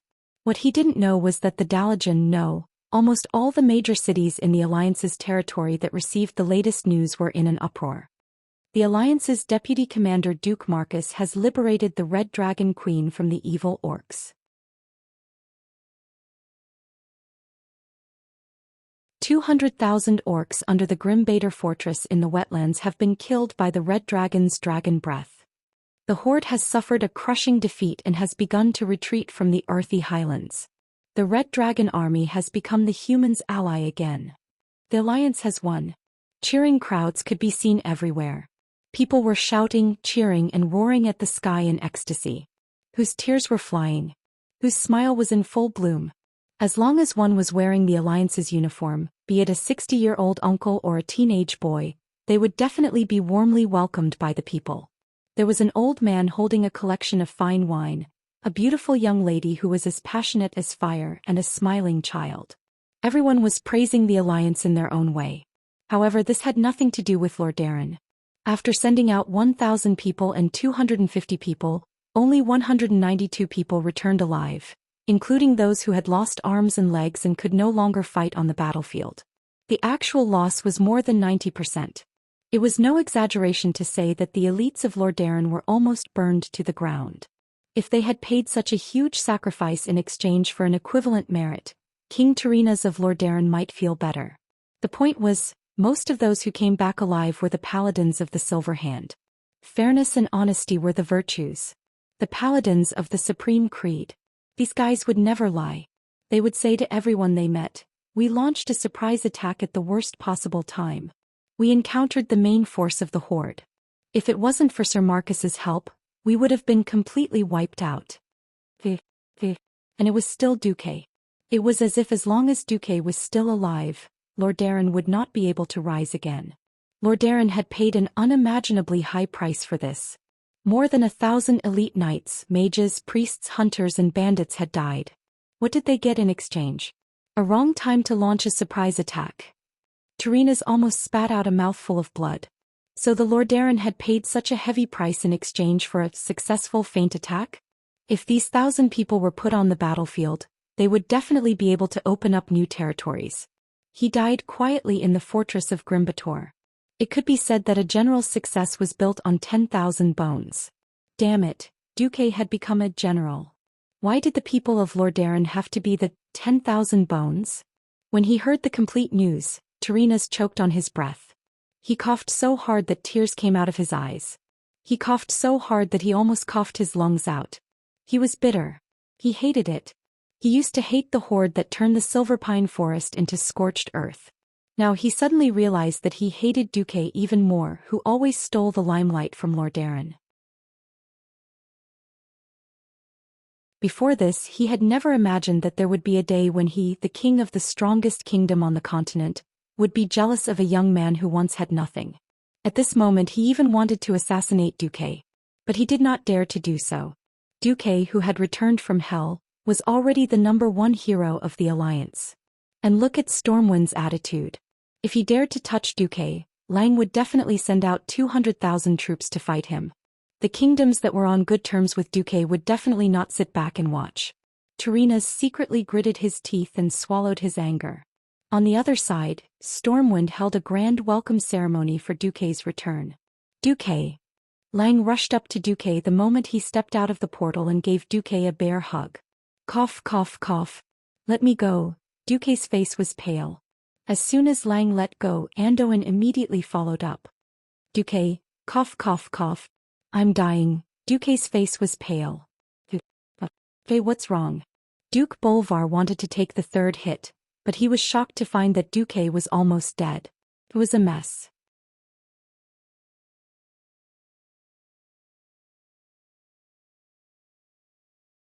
Chapter 532. Only those who had almost lost it would cherish it.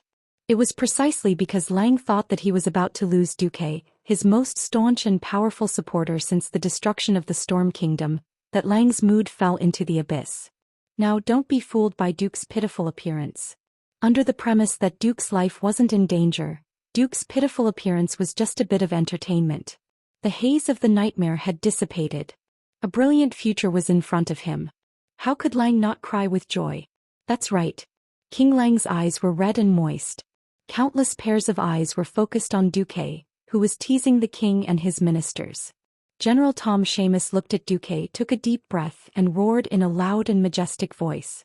To the hero of the alliance, the Grand Duke of Stormwind, His Excellency Duke Marcus. 3,000 Stormwind soldiers in a uniform movement followed General Seamus, drew their swords out of their sheaths, raised their hands to the sky and saluted Duque in unison. At this moment the sword light was like a forest swallowing mountains and rivers. To His Excellency Marcus. The domineering shout echoed throughout the Dalajan city. These soldiers were not just guards of honor. They came from all over Stormwind, from the most elite Griffin Legion to the local garrison, to the militia with minimal military training, and even to the refugees who came to South Shore with the refugee fleet. But now they all had a unified name: Stormwind Elite Soldiers. Each of their hands was stained with the blood of at least 5 orc warriors. They were not only the elites of Stormwind, but also first-class soldiers in the entire alliance. Strong, firm, with combat skills and iron discipline. However, it was such a soldier that everyone's voice carried a sense of worship. Although Duque had long since stopped directly commanding the army of Stormwind, and even the private corps he led alone reached as many as 30,000 people, it was not an exaggeration to say that he was the king's subordinate. But the mention of the name Duke Marcus still made people in awe. To the people of Storm, it was he who subdued the Bloodsail fleet and saved 600,000 civilians from certain death under the noses of hundreds of thousands of orcs. It was him who brought life-saving food to the 600,000 starving refugees and opened up countless wastelands in the Hillsbrad Hills so that the people could live a peaceful life. To the Storm soldiers, the burning of Stormwind City, the ambush at Barradine Bay, the first and second defense of South Shore, the Battle of the Hinterlands, the defense of Lordaeron, and the battle to save the Red Dragon Queen. Duque's name was equal to the glory of a warrior, equal to a miracle. He was synonymous with the god of war. Such a legendary figure was only 17 years old. Looking at Duque's white hair, looking at the wrinkles on Duque's hand that looked like an old man's, thinking of the curse he had received, Thinking of the suffering he had to endure for this destroyed kingdom, every soldier's eyes were as red as King Lang's. A sea appeared in front of Duque. It was a sea constructed by the gleam of swords. The sharp swords were raised at a 45-degree angle. As Lang, Andoin, and Duque moved forward, they suddenly parted one by one. It was like the miracles of a sword parting the sea in a legend. The sea parted. At the end of the sea, the king and his 2 ministers sat in an open carriage and slowly set off towards the violet square in the center of the Dalajan kingdom. Although the sky was dark, cheers could be heard on both sides of the road. Countless Dalajan people, mage apprentices and mages crowded on both sides of the road, trying to see the glory of the #1 legendary mage in the alliance. If it was anyone else, even if he was a king, the Dalajan mages would not be so revered. This was an era where the spirit of chivalry was the most revered. Looking at the 7 human kingdoms except for the Dalajan, no king was a mage. In most human settlements, only the general who led the army to charge would be recognized as a true hero. Mages, on the other hand, were just mysterious people who hid in the protection of the army and released sinister magic. In a sense, it was precisely because of the prejudice of the majority that Duque, a mage hero, was even more precious. Duque was the Grand Duke of Stormwind, but was that important? Didn't they see that even the Prince of Kuel Salis was mingling in the Dalajan? As long as he was a hero in the field of magic, he would naturally be warmly welcomed by the Dalajan people. In their opinion, Duque, who had once lectured in the Dalajan, was undoubtedly a member of the Dalajan. Duque. The uniform shouts were like a tsunami, rising and falling one after another. The scene and atmosphere made King Lang, who sat opposite Duque, and Andoin, who sat beside Duque, become foils. Of course, neither of them cared. They just smiled at Duque. Duque gently waved his right hand while his left raised the marshal's combat staff from Antonidas. Even after the direct attack of the wings of Death's shadow flames and such a violent explosion, there was not a single scratch left on it. The staff was still shining with silver light. The head of a winged horse was carved on the staff, emitting a faint silver light. It looked extremely holy and beautiful. When Duque raised the shining staff made by the Dalajan, the crowd's cheers reached its peak. In the square, the representatives of the 9 countries of the alliance, except for Stormwind, had already gathered. Looking at Duque, every king and every representative had a complicated feeling. They did not expect Duque to do it. With his almost dead body, he led a small team of 5 and penetrated thousands of miles behind enemy lines. He sneaked into the heavily guarded Grim Battle Fortress while the Red Dragon patrolled in the sky and the Beastmen roamed the wetlands. He cleverly used the Wings of Death's plot to complete the feat of liberating the Red Dragon Queen. If Duque could be said to be a wise man and a commander who only knew how to command, the current Duque was like a real hero who had been quenched in a furnace. After a real test, he was reborn and became a real hero of the Alliance. His reputation as a hero had been completely established. No matter what happened to Duque in the future, he would become an indelible legend in the history of the Alliance. No matter how much the King of Turinas secretly mocked Duque, he had to put on a smile and welcome Duque. However, an accident that no one could have imagined happened at this moment. An abrupt voice suddenly rang out in front of the drum music. Duque, you have become a hero. You also told us that the Red Dragon Legion is no longer a part of the tribe. So, I want to ask you, who should I look for to avenge my son's death?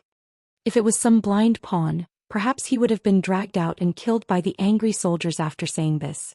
But the person who said this was King Kurtiras, Dalen Proudmoore.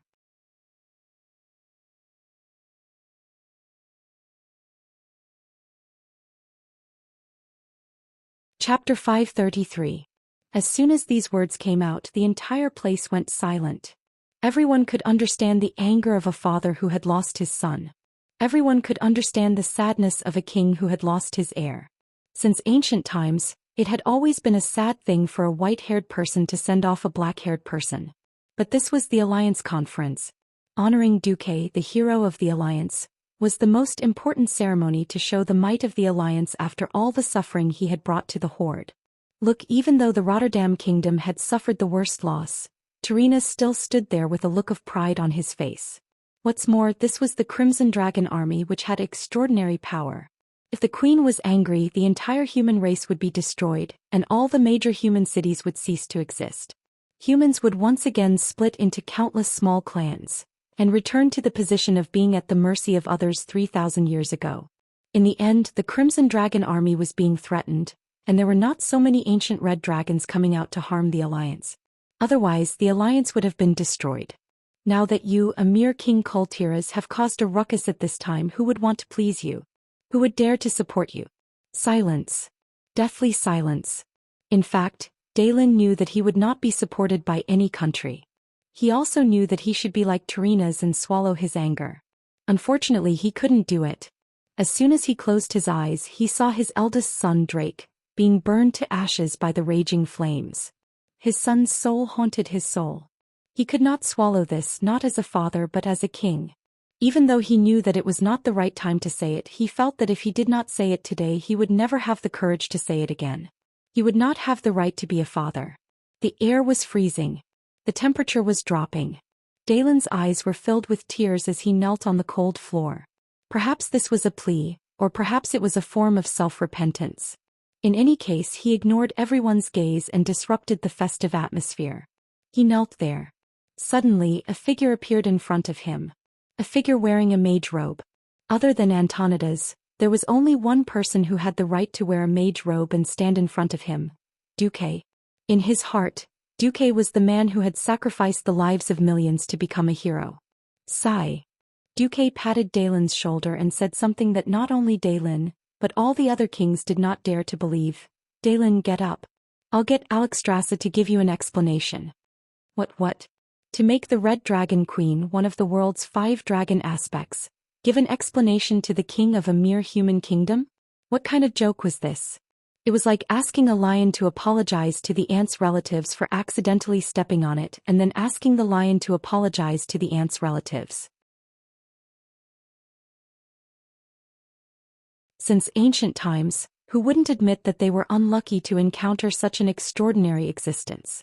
It was one thing for Daelin to go crazy. Duque was going to join him in his madness? What if they infuriated the Crimson Dragon army and caused these abnormal lizards to stand against humans again? Anyone who could become a king was no longer a brute. At this moment, almost all the kings were going crazy. Antonidas could clearly sense that Duque had already sent out a magic message. Wait for 10 minutes.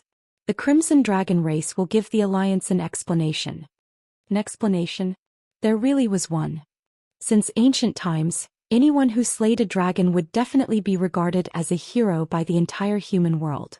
Only the truly high-ranking people knew that those who were slain were lone dragons. They were either banished by the dragons for committing a crime, or they were the descendants of the black dragon that the 4-colored dragons did not like. Now all the kings and representatives were dumbfounded. They stared at the sky blankly. King Daelin looked at Duque in disbelief.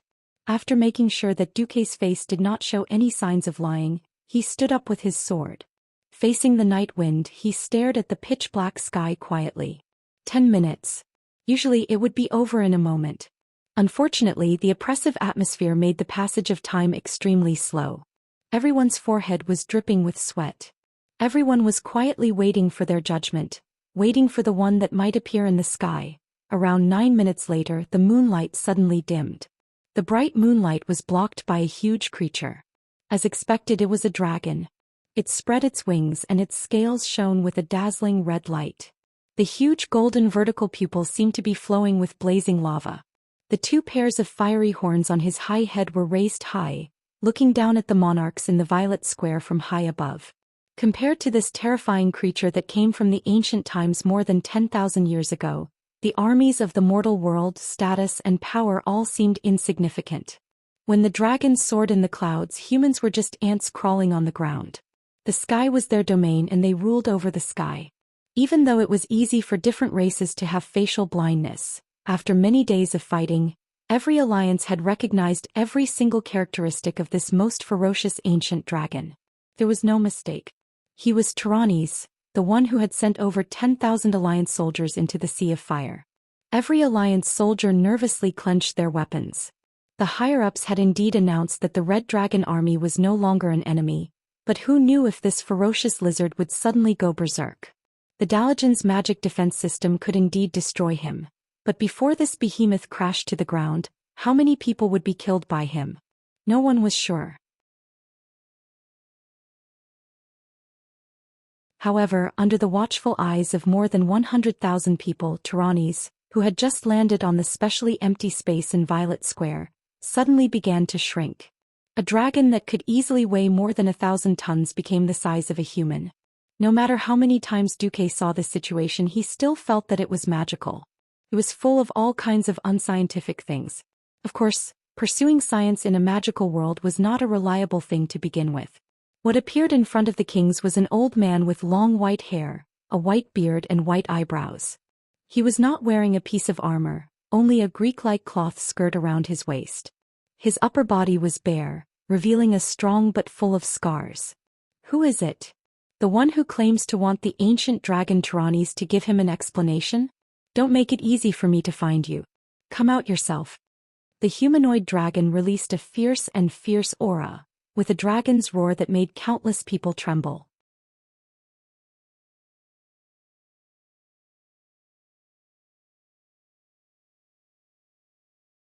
Chapter 534.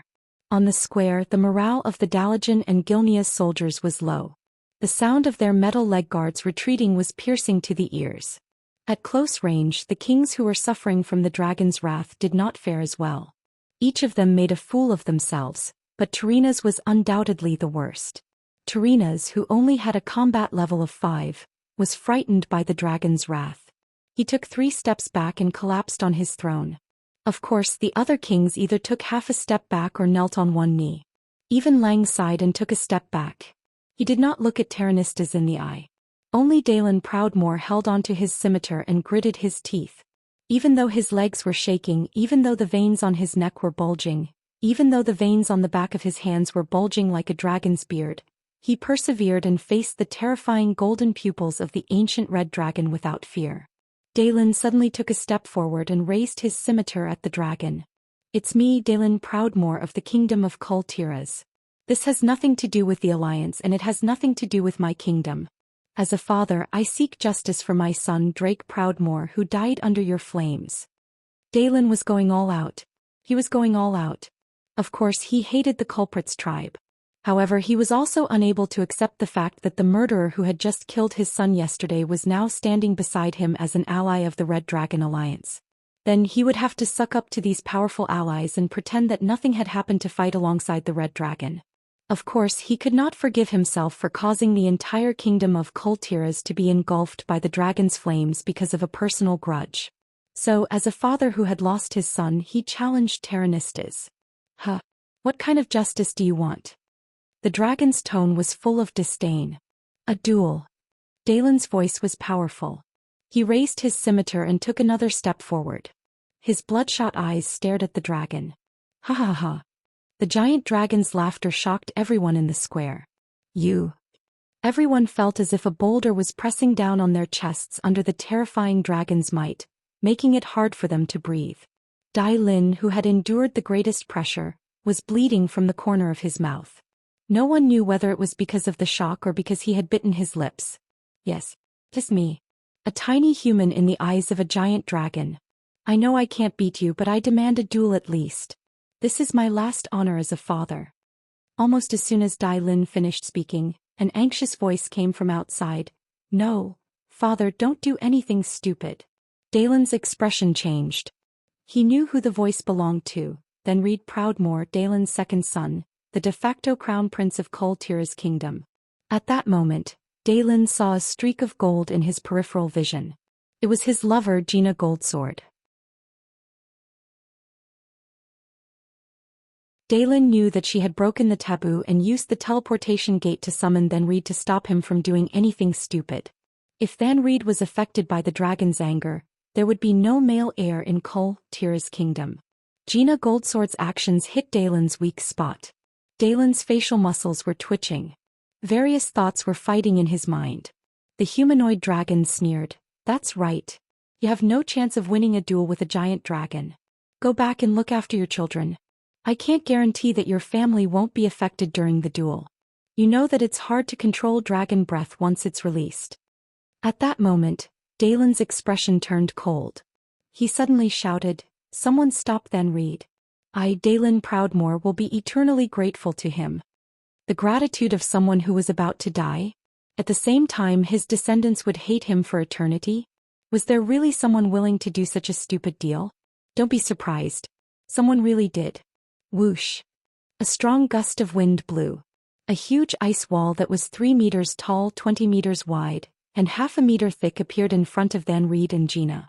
The one who made the move was actually Dooku. Dalen wasn't the only one who was shocked. All the other kings were shocked. Dooku used his other hand to stop Sasha, who seemed to want to do something. He looked at Dalen calmly. You wanted me to help you get an explanation from the Red Dragon Army, and I did. You wanted me to stop the next king of Cultivation, and I did. You owe me 2 favors. 2 favors? Do dead people need to repay favors? Dalen suddenly smiled. There were tears in his smile, and there was also a hint of desolation. From today onwards, Dooku, you are my brother. Without saying anything else, Dalen ignored his son and lover's pleas. He walked forward and threw away his scabbard and armor. This heroic man who had traversed the seas for 20 years, just like that, bare-chested, proudly walked towards the opponent he would normally never be able to defeat. Haha. My chest is here. Do you dare stab me here? Talonistas laughed haughtily, slapping his broad, muscular chest. There was no sound. Dalen used his scimitar to give his answer as a father. He suddenly lunged forward, lowered his wrist and stabbed forward. The scimitar was best at slashing, but that didn't mean that the sharp tip was just for show. Dalen's thrust was the limit of a human warrior. He turned into a stream of light, and he and the scimitar became one as he stabbed toward Tyrannes. This was the most perfect stab Dalen had made since he entered the realm of heroes. Perhaps to the dragon's horrifying dynamic vision, this stab was like slow motion, not worth mentioning. Perhaps after this stab he would be tortured to death by the human-shaped dragon in any way. However, he didn't care. He got rid of all distracting thoughts. He only wanted justice for that stab. The millions of people present couldn't bear to watch anymore. A few kings secretly closed their eyes. Only Dooku calmly watched all of this with a slightly sorrowful expression. Time seemed to freeze. There was no lightning-fast counterattack. There was no bloody and cruel killing. When he clearly felt the scimitar stabbing into flesh, Dalen was stunned. The audience was so shocked that they couldn't speak. This was because Dalen's epic scimitar, which was far from being able to slay a dragon, had slashed horizontally, and the sharp tip of the scimitar pierced through the gap between 2 ribs on the human-shaped Tyrannes' left chest. The scimitar pierced the human-shaped dragon's heart in half. How is this possible?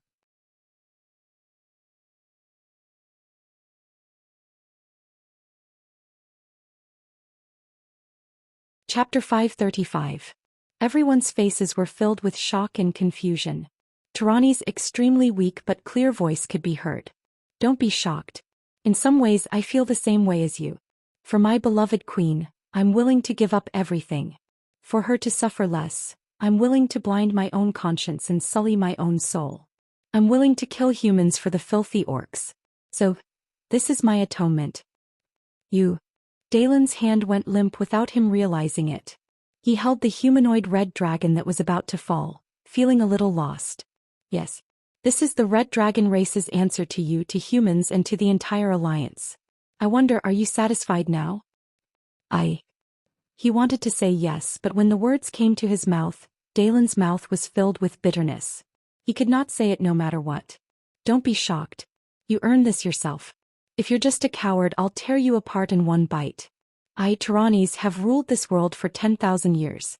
I will not die in the hands of a piece of trash. Even though Dalen could clearly feel the dragon's life slipping away, the dragon's voice was still very clear. Hiss.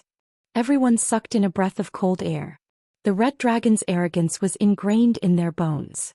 Ordinary people, no matter how high their status was or how good their reasons were, had no right to demand justice from the Red Dragon Army. As expected, only heroes had the right to be acknowledged by the dragons. Thinking of this, everyone could not help but respect Dalen. Tyrannes was still speaking. I know that I've sinned greatly. So, after I die, you can do whatever you want with my body as compensation to you and the entire alliance. However, this is all the compensation from the Red Dragon Army. Suddenly, the humanoid Tyrannistas pushed Dalen away. Then, under the watchful eyes of the crowd, his body began to grow rapidly. In less than 3 seconds he turned back into the dragon that was dozens of meters long. However, unlike the mighty and domineering aura from before, this time, this giant dragon finally began to walk towards the end of its life. 1 minute. 2 minutes. 5 minutes. 10 minutes. When the huge body of the dragon was no longer moving, everyone could confirm that the terrible dragon that had been wreaking havoc in the earthy highlands and the Hillsbrad area for months, and even destroyed the entire king's city of Riptide Castle, had finally made up for the sins it had committed.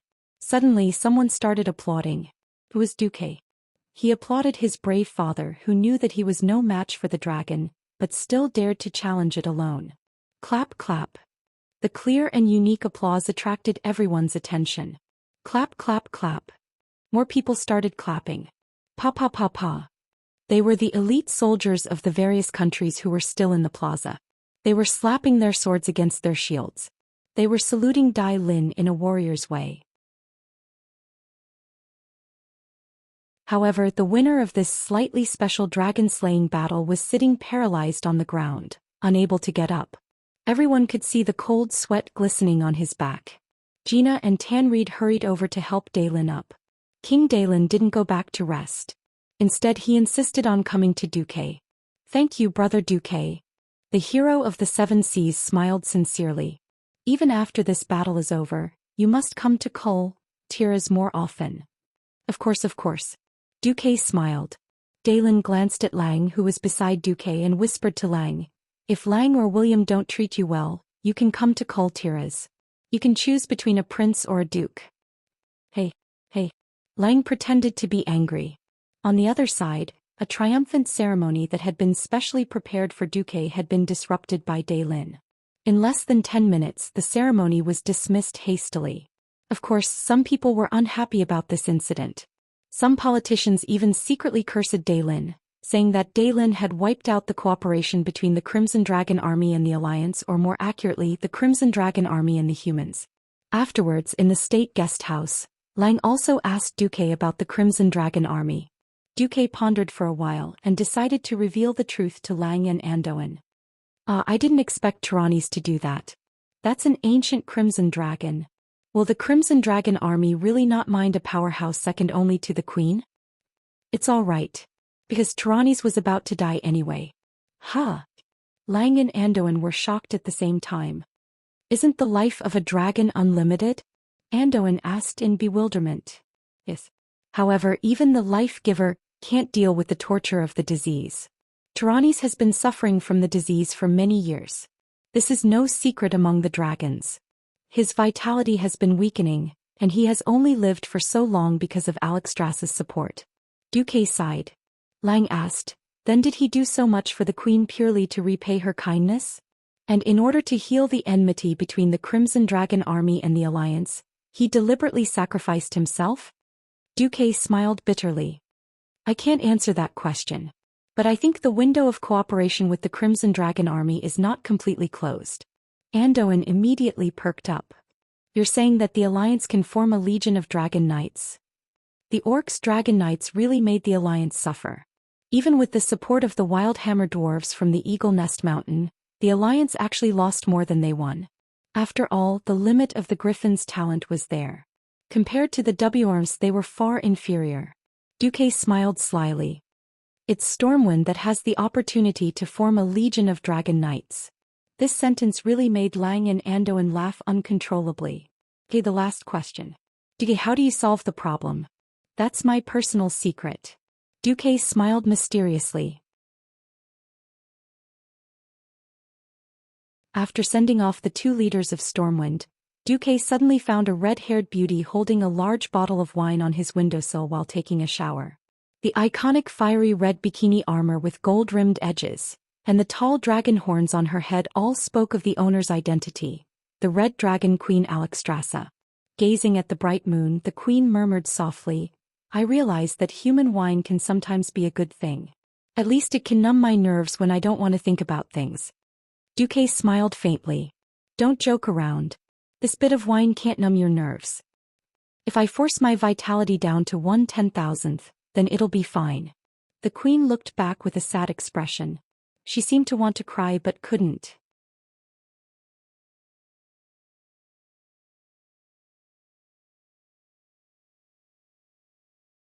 Chapter 536. Duque would never have thought that the all-powerful dragon queen throughout Azeroth's history would have such an emotional side. Tyrannies is very important to you, right? Her slender fingers stroked the mouth of the bottle. The queen seemed to be lost in her memories. I don't know. That guy chased me for more than 10,000 years, but I never accepted him. Duque realized that there was a very important difference in history here. In the original history, Tyrannies was the queen's oldest partner. But in this life, why did he chase the queen for 10,000 years without success? He's too weak. The queen showed a helpless expression. I was born the largest dragon in the entire race.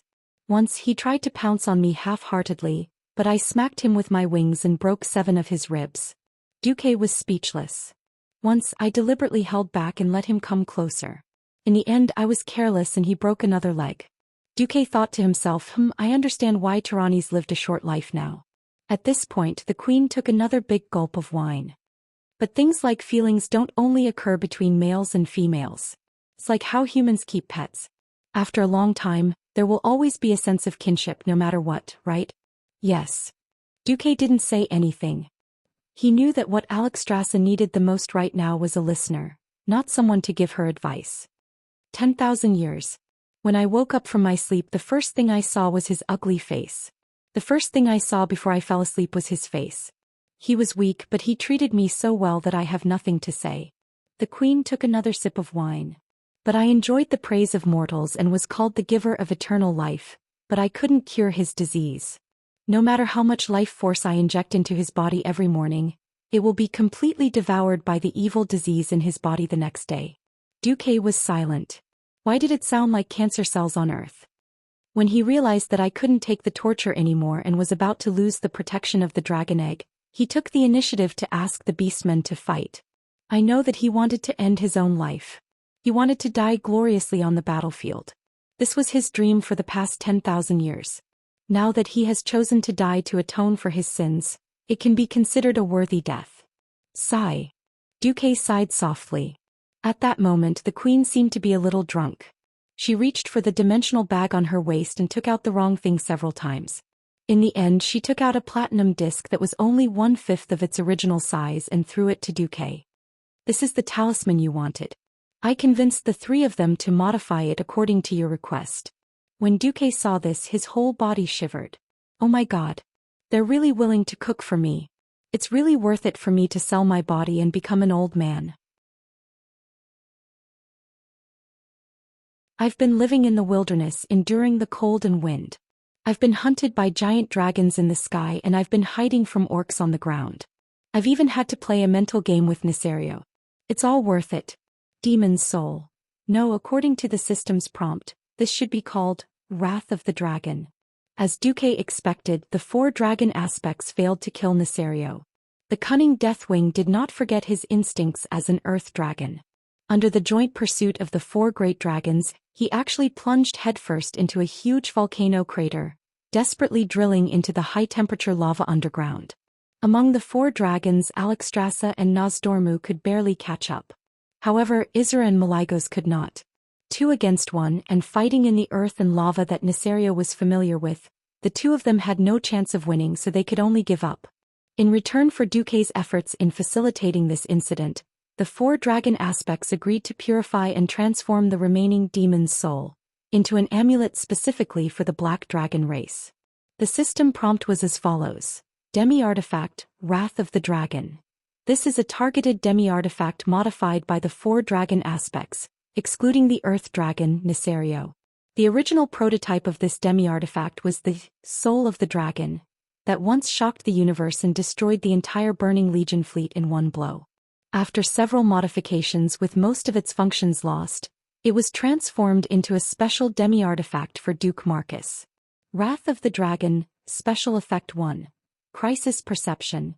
Since there are 2 Black Dragon King scales in the demigod artifact that contain 12% of the Deathwing, Nesario's soul, when Nesario appears within 5,000 meters of the host will automatically sense the distance, direction, and form of Nesario.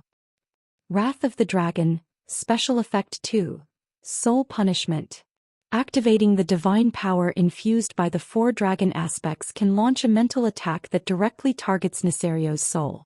The attack time is up to 5 minutes, and during the special effect period, Nesario's combat power will drop by about 30%. Wrath of the Dragon, Special Effect 3, Black Dragon Torment. As Nesario is the king of the black dragons, he is the ancestor of all black dragons. Activating this special effect can directly torture the soul of any black dragon descendant. The closer the distance, the purer the bloodline and the greater the power.